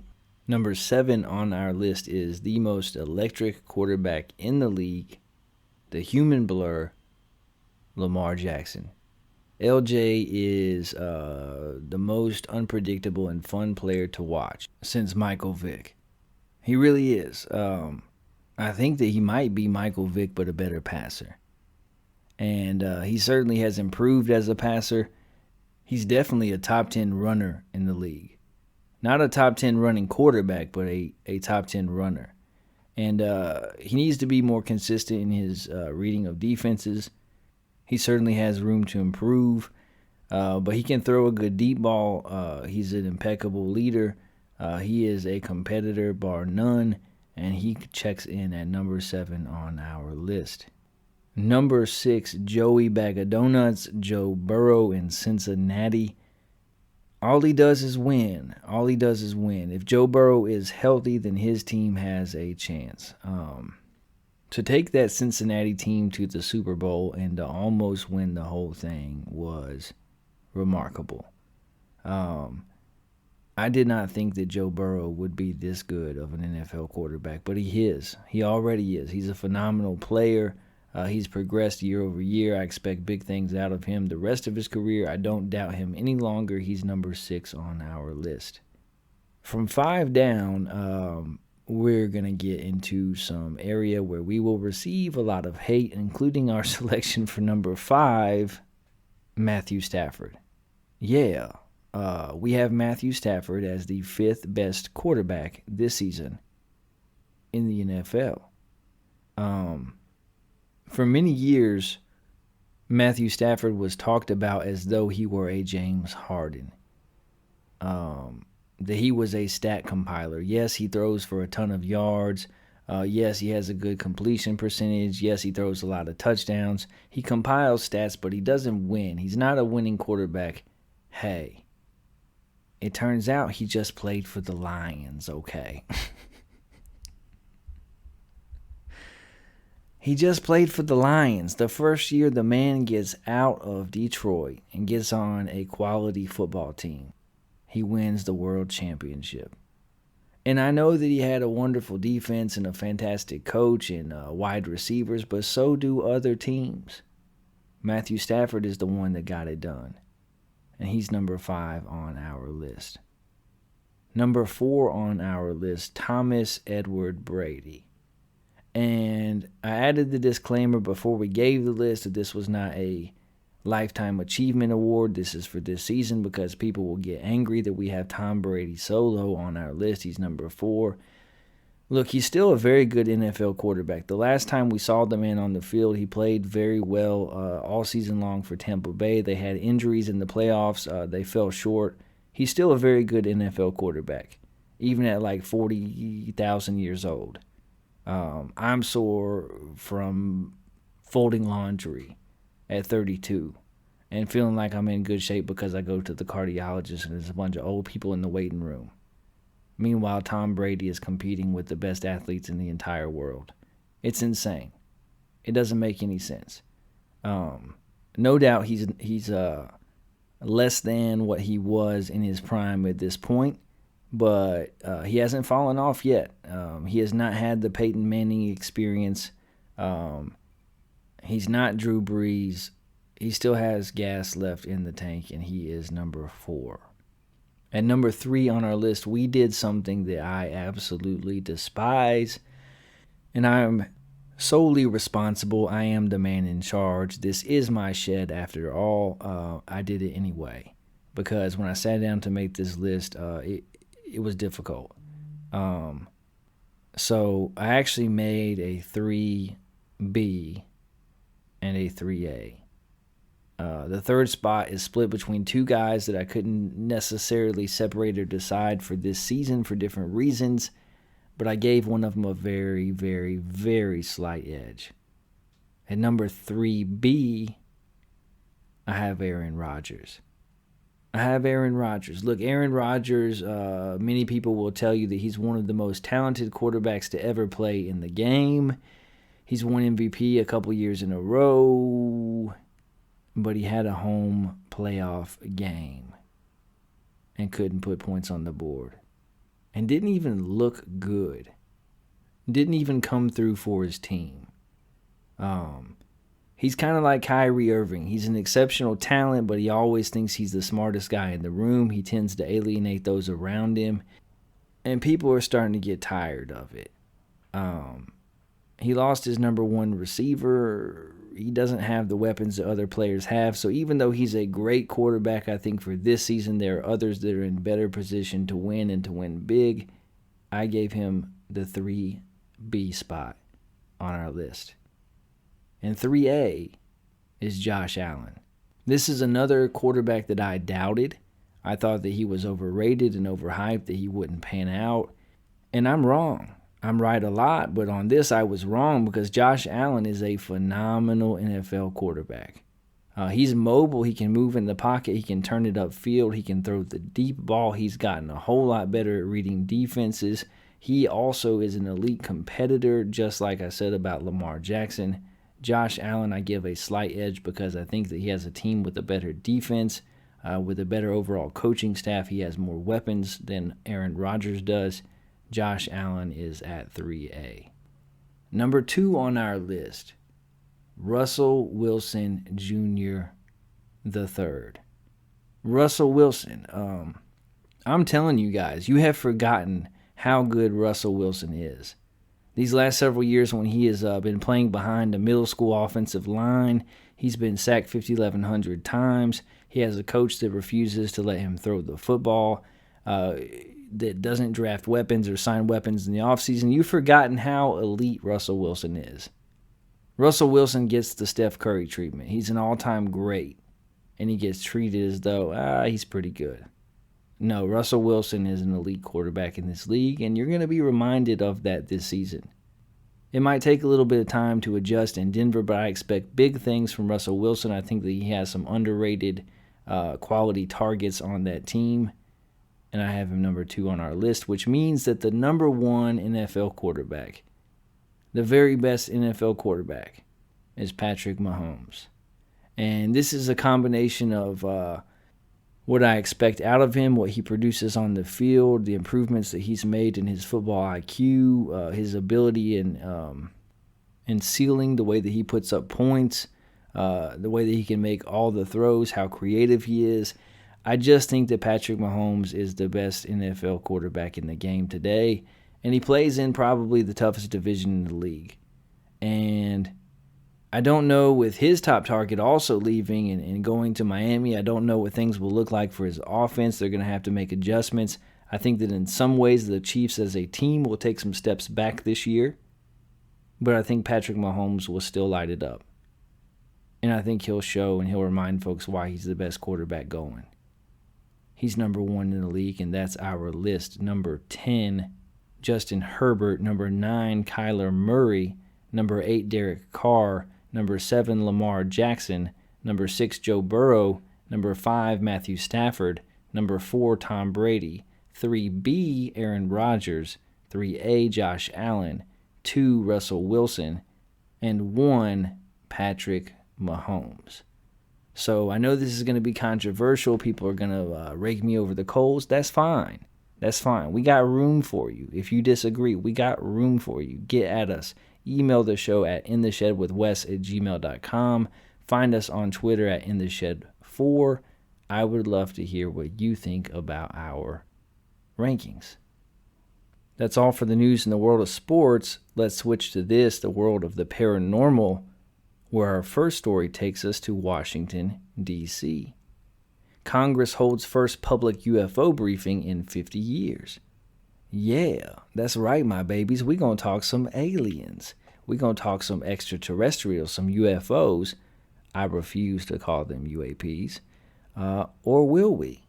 Let's find out together. A House Intelligence Subcommittee began the meeting at 9 a.m. Eastern to discuss findings related to unidentified aerial phenomenon they called UFOs. Testimony from top U.S. intelligence and defense officials is expected at the briefing.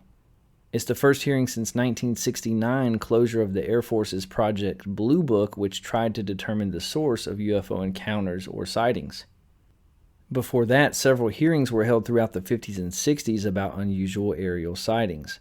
More recently, Washington has released a number of reports and files on UFOs last year. The Office of the Director of National Intelligence released findings that noted 144 UFO encounters documented by the agency between 2004 and 2021. While the exact nature of the purported extraterrestrial threats were unknown, former Director of National Intelligence John Ratcliffe spoke with Fox News' Maria Bartiromo, saying there are a lot more sightings than the public is aware of. I assure you, here on In the Shed with Wes Anderson, sir, we are aware. We are aware. We are aware that we are not alone. We are aware of the UFO sightings. And I was unreasonably excited about this Senate hearing. I read a lot online. I was looking forward to it. I watched it at work. I had the live stream of it pulled up on my phone. And it was a whole lot of nothing. It was a whole lot of nothing. Basically, folks were saying like, hey, there are things in the sky. We don't know where they come from, but they are real and it is happening. And we do need to study it because it is a potential national security threat. Yeah. Hey, we know that. We know that. Anything that was of interest, they said that they would hold until they had a closed door part of the hearing. They disclosed nothing, and they get some more government funding. This whole thing continues. There really wasn't very much shared that was of interest, unfortunately. Some of the politicians that were there kept making reference that I don't want to hear about alien life. What I want to hear about is whether this is China or Russia and who has this technology and what's happening. Look, people have been clear. Pilots have been clear. Intelligence officials have been clear. They don't know what this is, but this is not known human technology. These things are operating in ways that we don't know how, that we don't understand to be possible. So something is going on. We've been through the possibilities here on this show before. Extraterrestrial life, time travelers, some type of civilization that's already here on Earth that we don't know about. Who knows? Secret government experimental technology that they just don't want to tell us about. Who knows? But we sure don't know a whole lot more than we did before. And that part is pretty disappointing. What did I miss with that hearing? I tried to keep up with it. Was there anything said that you thought was interesting? Did you check it out? Did you watch it? Get at us on Twitter at InTheShed4 and let us know.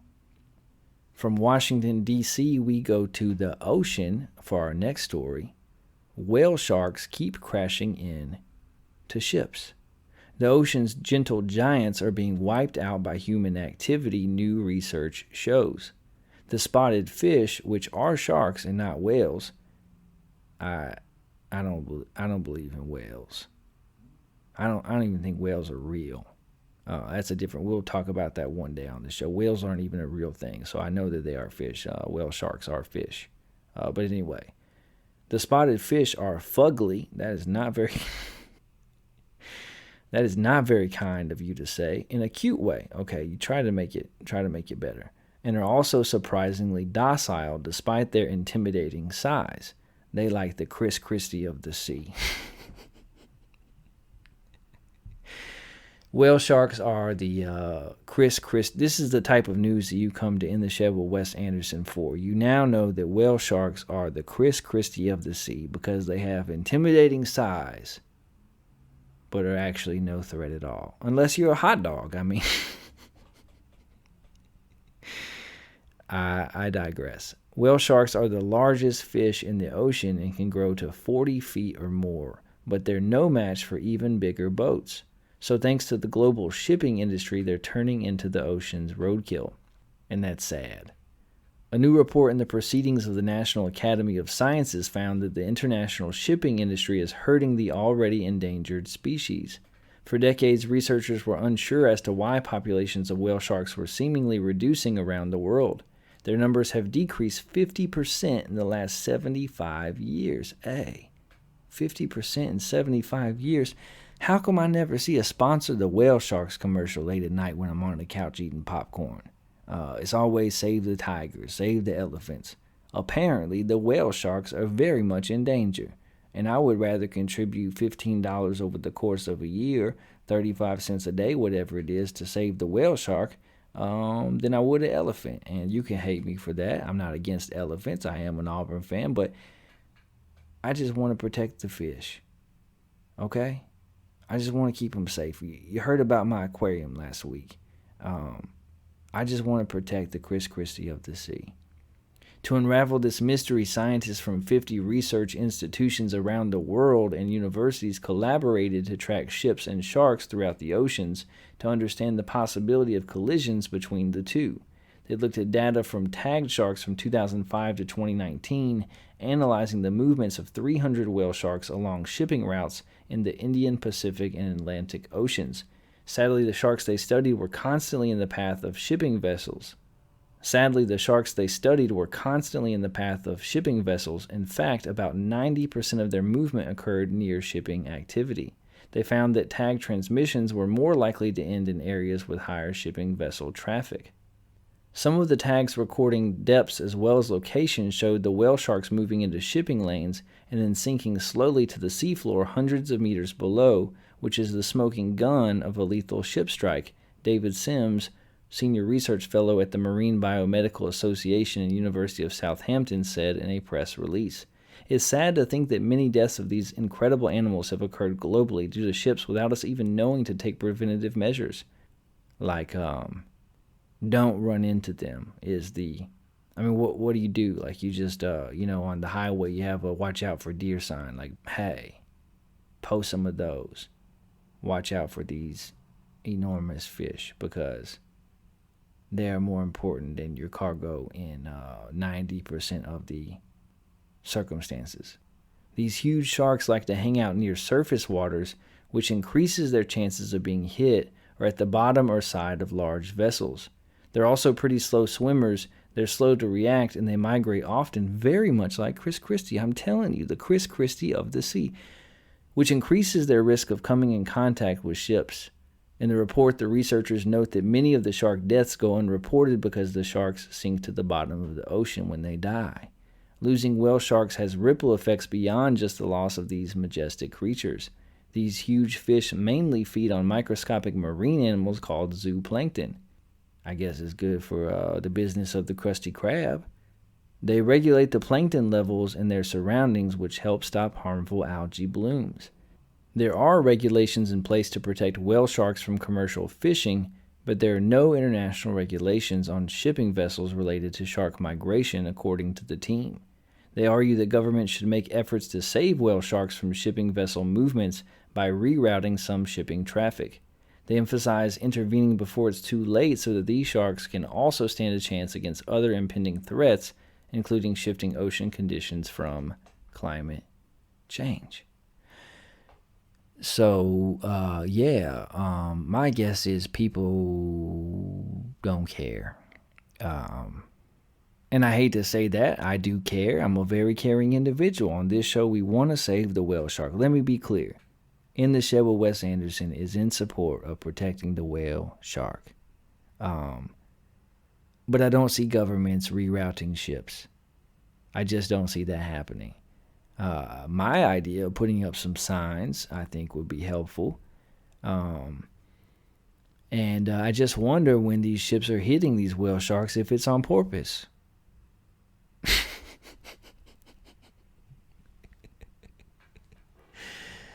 Oh, I couldn't even. I couldn't help it. I just had to. I have 2 children. I haven't had dinner tonight. I apologize for my reckless behavior. Protect the whale shark. It's a big fish. It's real. It's there. It's what was the Seinfeld? They're real and they're incredible, whale sharks. That would be my commercial to protect the whale sharks. They're real. They're incredible. The Chris Christie of the sea. From the ocean, we go to belief. I guess we go to belief for the next story. Are demons real or what? Are they? Are they real or what? Let's find out together. When Annalise Michel was 16 years old, she had a seizure. Doctors in her small municipality in Bavaria, Germany, diagnosed her with epilepsy. Her condition worsened and she was taken to a psychiatric hospital where she was prescribed anticonvulsant drugs. They did little to alleviate her symptoms, which grew not only worse, but increasingly bizarre. Michelle described seeing a devil face throughout the day. She was prescribed more drugs. She began to hear voices telling her that she would rot in hell. Most sinister of all, she developed an intolerance for religious objects. Michelle had been raised a devout Catholic, and she began to suspect her condition was not medical, but spiritual. She asked for an exorcism, but local priests refused, saying her condition did not meet enough of Rome's criteria to qualify. By the time Michelle turned 20, her life had become a nightmare. She was eating spiders and spending days in a dog-like state, and a priest named Ernst Alt was finally convinced to implore the local bishops to agree to an exorcism. Annalise Michel, Alt believed, was possessed by a demon. Multiple demons, in fact. This event, which took place from roughly 1970 to 1973, formed the basis of The Exorcism of Emily Rose, the 2005 supernatural horror directed by Scott Derrickson. Very good movie. I think that was very well done. And the movie took a lot of liberties with the plot, because it's a movie, but it remained one of the more theologically informed supernatural films in the Hollywood canon, owing largely to its reliance on Catholic teaching. In real life, Michelle's bout with what she and her family believed to be demon possession ended tragically when she died of malnutrition from not being able to eat. She was 23 when she died and weighed just 68 pounds. A lawsuit sprung from her death, which led to Michelle's parents and the 2 priests in charge of her exorcism being found guilty of homicide by negligence. The Catholic Church retooled its rules around exorcisms in the wake of the negative press. If that makes it sound like there's a lot of red tape around the Catholic Church's dealings with demon possession, you haven't heard anything yet. Rome recognizes various degrees of demon oppression. There's infestation, similar to a haunting in which objects move and creepy noises issue from nowhere. There's vexation, vexation, in which people appear to be physically attacked by demons, showing bruises and bite marks. There's obsession, in which people can't seem to turn off evil thoughts. Possession is the rarest form of demonic oppression, but it's on the rise. Or at least people seem to think it is. It definitely is real, says Jonathan Martin. I would say, just based on the literature that I've read around possession and all those kinds of things, as well as a few experiences I've had, that there certainly seems to be something organized about Satan. Martin is an author and pastor in Tulsa, Oklahoma, who has what he calls a curiosity about the world of spiritual warfare. The first proper appearance of Satan in the Bible is in the book of Job, Martin says. The word that appears in Hebrews is literally the accuser. It's an office, a title. He's the accuser of the brethren. So I feel like there's this through line throughout all of Scripture that first and foremost, Satan is embodied as an accusation. Martin says this idea of Satan relishing in being an accuser can be manifested through real-world interactions. What is more evil than scapegoating another person, making ourselves feel righteous at someone else's expense, he explains. That's part of what I feel is happening now. I find it interesting that the Catholic Church is reporting a record number of exorcisms. Are they? Is this? I have not heard. Is this a thing that is happening? The Catholic Church is reporting a record number of exorcisms. I did not know. I digress. I feel like the accusation is out of control in the world right now. No one's keeping exact numbers, but the Pope, Leo the 13th, Institute was founded in Libertyville, Illinois in 2010 in direct response to the Catholic Church's sense of a growing need of more trained exorcists. The Institute graduated its second class of 52 freshly minted exorcists in the fall of 2017. When contacted, the Institute said they do not refer priests to the media, but John Esseff, president of the Institute's board of directors, told the Catholic Register that he was hopeful bishops are becoming more aware of their role as the chief exorcist for the diocese. There is also still some resistance of the reality of Satan, he continues, as if there is just evil in the world, but no devil. This idea is not limited to the Catholic Church. The idea of Satan is something talked about frequently in Sunday schools, largely because the concept of a mystical supervillain is a good way to hold the attention of 7-year-olds. But as Christians get older, talk about Satan and demons fades. There are a number of reasons for this, but a big one among many evangelicals seems to be that this talk about Satan and demons is just a bit silly. Stats back this up. Belief in Satan isn't as popular in the U.S. as belief in God. According to Gallup, about 79% of Americans believe in God, while just 61% believe in this devil. But even among those who do believe, for many he does not factor into their lives in a serious way. Maybe that's because so much of our talk around the devil is shaped by cultural representations. Red tights, pointy tail, pitchfork. Even if you know in your head that Satan isn't a mustache-twirling guy with horns and sharp teeth, it's still hard to push back against the onslaught of cartoonish imagery that's invaded your idea of the devil since you were a kid. One way Christians have pushed back against this idea is by making the notion of spiritual warfare a visceral one. In the 80s and 90s, Christian author Frank Peretti became a minor celebrity for his Stephen King-esque tales of Christians waging prayerful combat with the supernatural forces of evil in books like This Present Darkness, Piercing the Darkness, and The Oath. Hugely successful Christian recording artist Carmen would regale listeners with storylines of supernatural combat in which he, a God-fearing Christian, would humiliate Satan. Well-intentioned though these tales may have been, they stood in stark contrast to most Christians' experiences with the devil and only further enforced the notion that he wasn't quite real. That, according to some people, might be part of the plan. I find it interesting that some of the times I've experienced evil in the ways that I thought were most like disturbing or profound were in the ecclesiastical setting as opposed to, a Marilyn Manson show, Martin says. As an example, he relates a time that he was in a denominational meeting and tempers began to flare over the issue of women in ministry. More and more people were kind of railing against it, he recounts. Then it just got super dark, the energy behind it. It was so blatant, it was ugly, it was gross, and I just remember feeling like, man, there is something in the air here that is wrong. It felt like people are not in their right minds here. You think about the mob that crucified Jesus. There's something about that kind of mob mentality once it starts to kind of run amok. That story doesn't have the sort of sizzle that would inspire a Hollywood movie like Michelle's, and it may be a more effective demonic strategy for that reason. C.S. Lewis's classic spiritual satire, The Screwtape Letters, follows a fictional elder demon advising his rookie nephew in the ways of keeping a young Christian from getting too close to God, or as they have it, the enemy. In one of these letters, Screwtape writes, I wonder you should ask me whether it is essential to keep the patient in ignorance of your own existence. That question, at least for the present phase of the struggle, has been answered for us by the High Command. Our policy for the moment is to conceal ourselves. Of course, it has not always been so. We are really faced with a cruel dilemma. When the humans disbelieve in our existence, we lose all the pleasing results of direct terrorism, and we make no magicians. On the other hand, when they do believe in us, we cannot make them materialists and skeptics.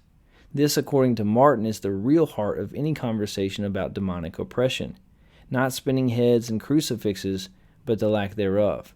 If the devil is real, and the general consensus of church history is that he is, then the battle being waged against him is an important one, and the flashy demon possession tricks are a very minuscule part of it.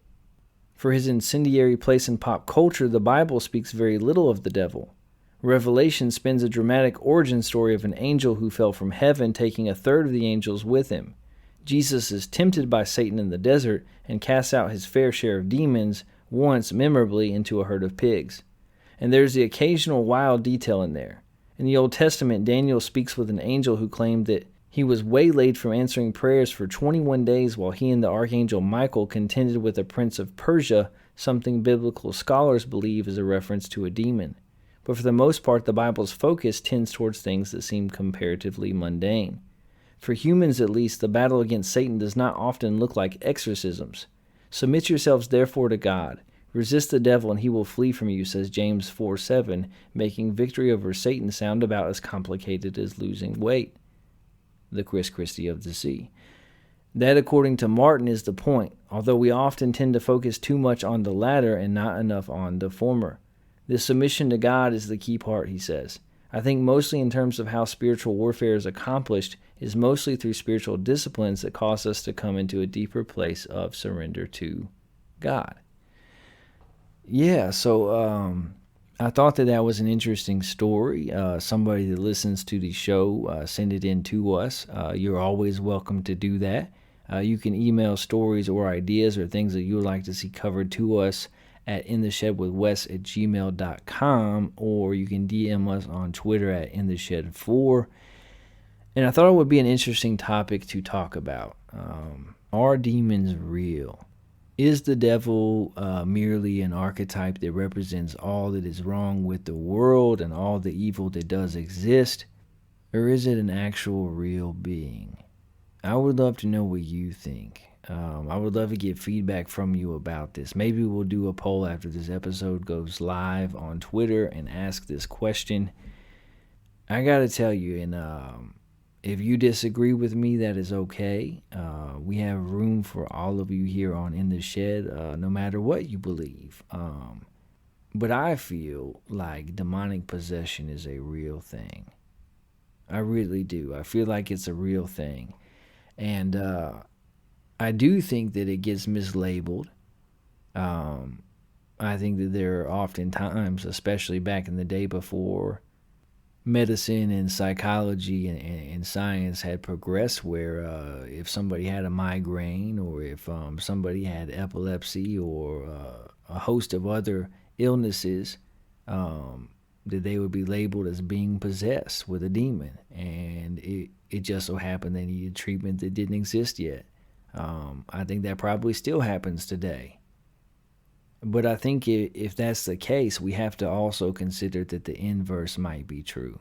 It might be that in our world where we make sense of things and where we're logical and where we like to explain everything away and we point towards science and medicine, that things happen that are outside of our explanation. And things happen that are outside of our understanding and outside of science.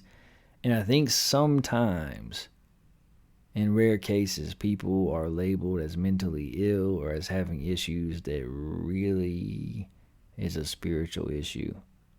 And hey, maybe it's both. But I think if you believe that the one is true, you have to consider the other. You have to at least consider it. And there's no doubt that evil is real.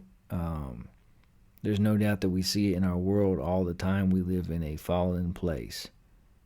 People do truly evil things. People hurt each other. People act in ways that are less than human. We've all been in situations where there just seems to be a darkness hovering over a person or a place or a circumstance. So for me, I believe that demon possession is a real thing. It doesn't scare me. I'm not bothered by it. I am a man of faith. And I'm good. I'm good. I am protected. I am okay. But I do believe it to be a real thing. And that's me. That's my thing. I think that it's real.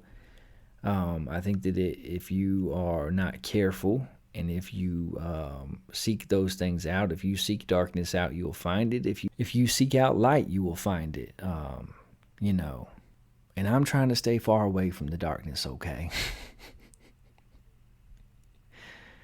And I hope you are too. Our last story this week in the world of the paranormal, the Loveland Frog Man. Yeah, my babies, we going to Ohio, Loveland, Ohio.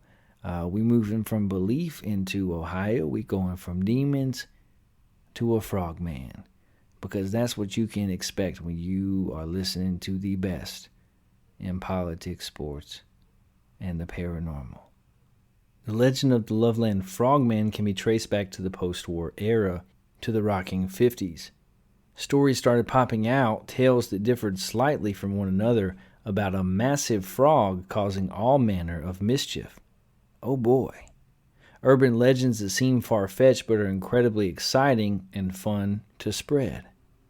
Like the Mothman or the Chupacabra, the Loveland Frog Man has more or less become an icon of an era where UFOs were becoming a thing, pulp sci-fi movies were hot, and America's youth were starting to envision what Woodstock and all those psychedelics might have done to their system. The tales start off more or less the same. It's a balmy May 5th evening. A businessman, a traveling salesman, or a Bible seller is driving all by his lonesome self along a dark, unmanned road. Here, the story starts to diverge into three distinct retellings. In one story, the motorist is heading out on the Branch Hill neighborhood when he shines his car's headlights on the huge figures. The trio are erected on their hind legs and just standing in the middle of the road. The man honks his horn. The figures perk up. They twist their necks around. A gasp. All three look at the driver with leathery skin and frog faces. All three look at the driver with leathery skin and frog faces. Hey, what kind of face did you... What kind of face did you expect the Loveland Frog Man to have? Leathery skin and frog faces. The other version goes like this. The motorist spots the creature under the Loveland Bridge, one of many going over the Little Miami River. He honks his horn. The creatures shoot out from under the bridge. One lands on his hood and croaks. The driver passes out. So far, this is my favorite version. I like the aggressive version of the frog, not the ones that are standing in the middle of the road like, why are you trying to pass us? Why are you bothering us? We're over here having a meeting. I like the frogs that are more aggressive, jumping up out the bridge, landing on the hood of your car, croaking and making you pass out. Version number 3 involves the same bridge. The motorist pulls over, he gets out of his car, and he spots the creatures. All three are conversing amiably. The driver calls out to them. One of the Loveland Frog Men gets up, points his finger at his friends in the universal gesture of put a pin in it, turns to the bothersome intruder, and says, "Can't you see we're holding a conversation? How rude." Holds out a wand over its heads and flicks the Harry Potter approved apparatus, a blazing fire of spark cannons out of the wand, and the motorist flees the scene. Now, this is my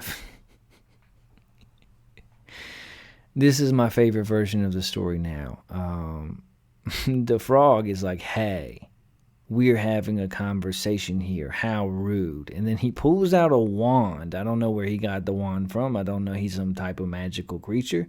And he flicks it, and some blazing fireball comes out, and the motorist flees the scene. And just like those 3 variants, there are 1,000 more. The motorist becomes a gang of Hell's Angels in one. The traveling salesman is really a college student and his girlfriend making out on the bridge. On March 3rd, 1972 at 1 o'clock a.m., the Loveland Police Department marched into the madness. Officer Ray Shockey was driving his car on Riverside Drive near the Totes Boot Factory in the Little Miami River when a suspicious animal ran across the road in front of his vehicle. He braked, he hit the steering wheel, and he looked on. The animal, now fully illuminated in his patrol car's headlights, blinked at Shockey, who was having a meltdown true to his last name. Shockey was in shock. Very well written article that I have selected to share on our show tonight. Framed in his car's lamp stood the legendary Loveland Frog Man. Leathery skin, bright eyes, tongue ready to catch a fly the size of a VW Beetle. Shockey reported the sighting and stated, "It's crouched like a frog." Before he could ask the mutant amphibian if he knew any kung fu, and was he related to those funky sewer turtles of New York with a taste for pizza, the creature climbed over the guardrail and jumped into the river.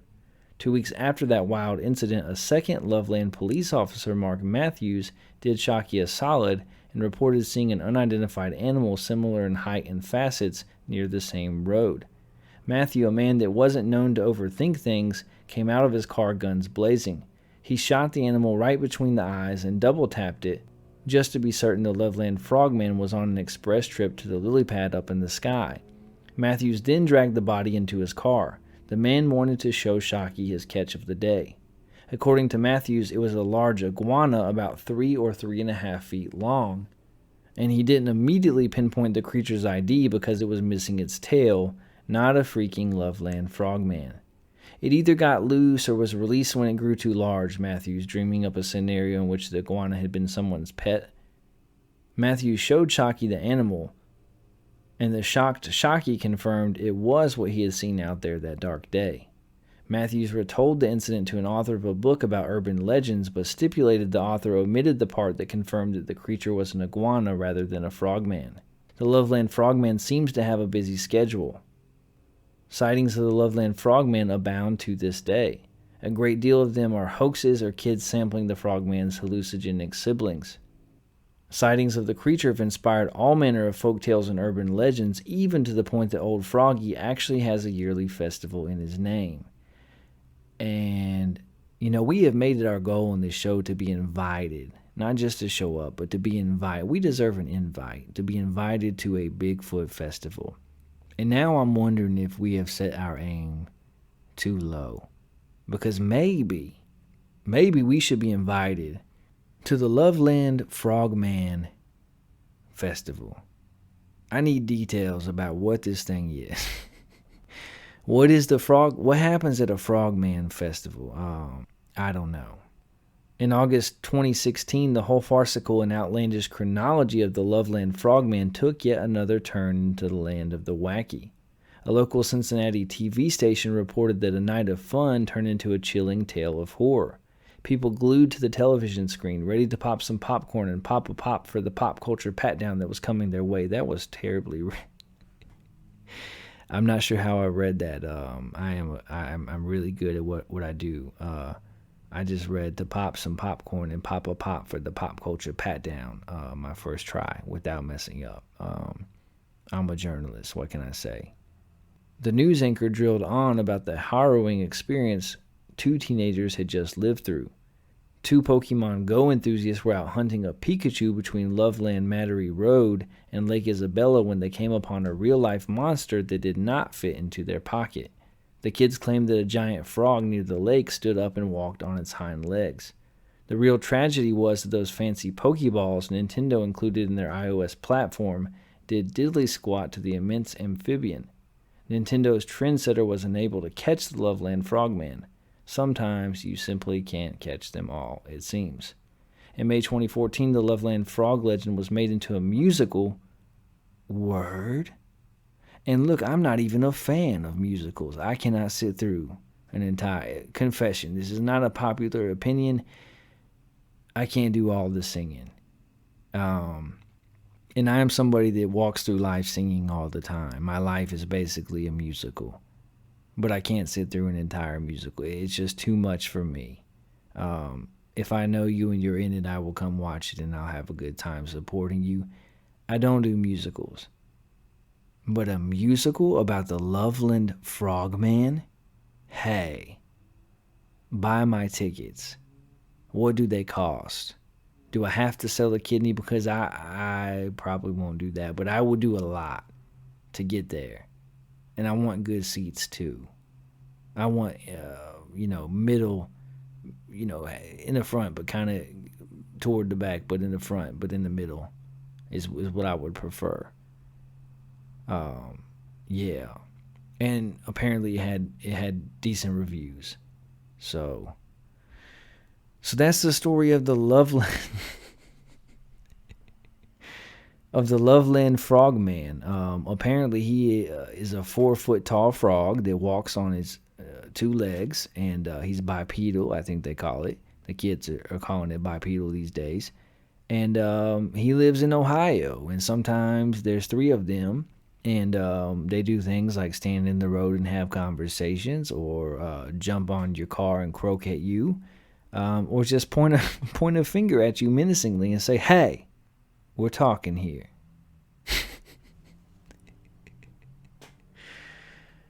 And I think I read one time or heard on a podcast, there's a great podcast you should listen to. Their episode about this is fantastic. On Wednesdays, we talk weird with Pato and Asher's terrific show. And they gave even more detail about how apparently in addition to his cane or wand, the frogman in that version of the story had a cape. He was wearing a cape. And that's my favorite detail of any possible cryptid sighting I've ever heard in my entire life, is that the Loveland Frog Man was wearing a cape. I don't know why that brings my soul joy, but I haven't had dinner yet tonight, and I just thought you should know that the Loveland Frog Man wears a cape. And he's my favorite cryptid. I would love to meet him. I want to go to Loveland, Ohio, and I want to make friends with this large frog. As a child, I had an African spotted frog as a pet, one of them little frogs that live in the aquarium. You know my history with aquariums. And his name was Mr. Steve.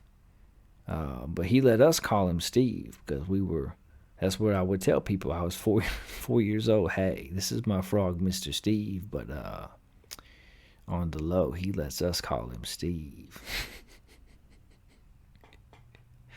And I would grow up to have all this, to be in the shed talking to you at 12:58 at night on a Thursday.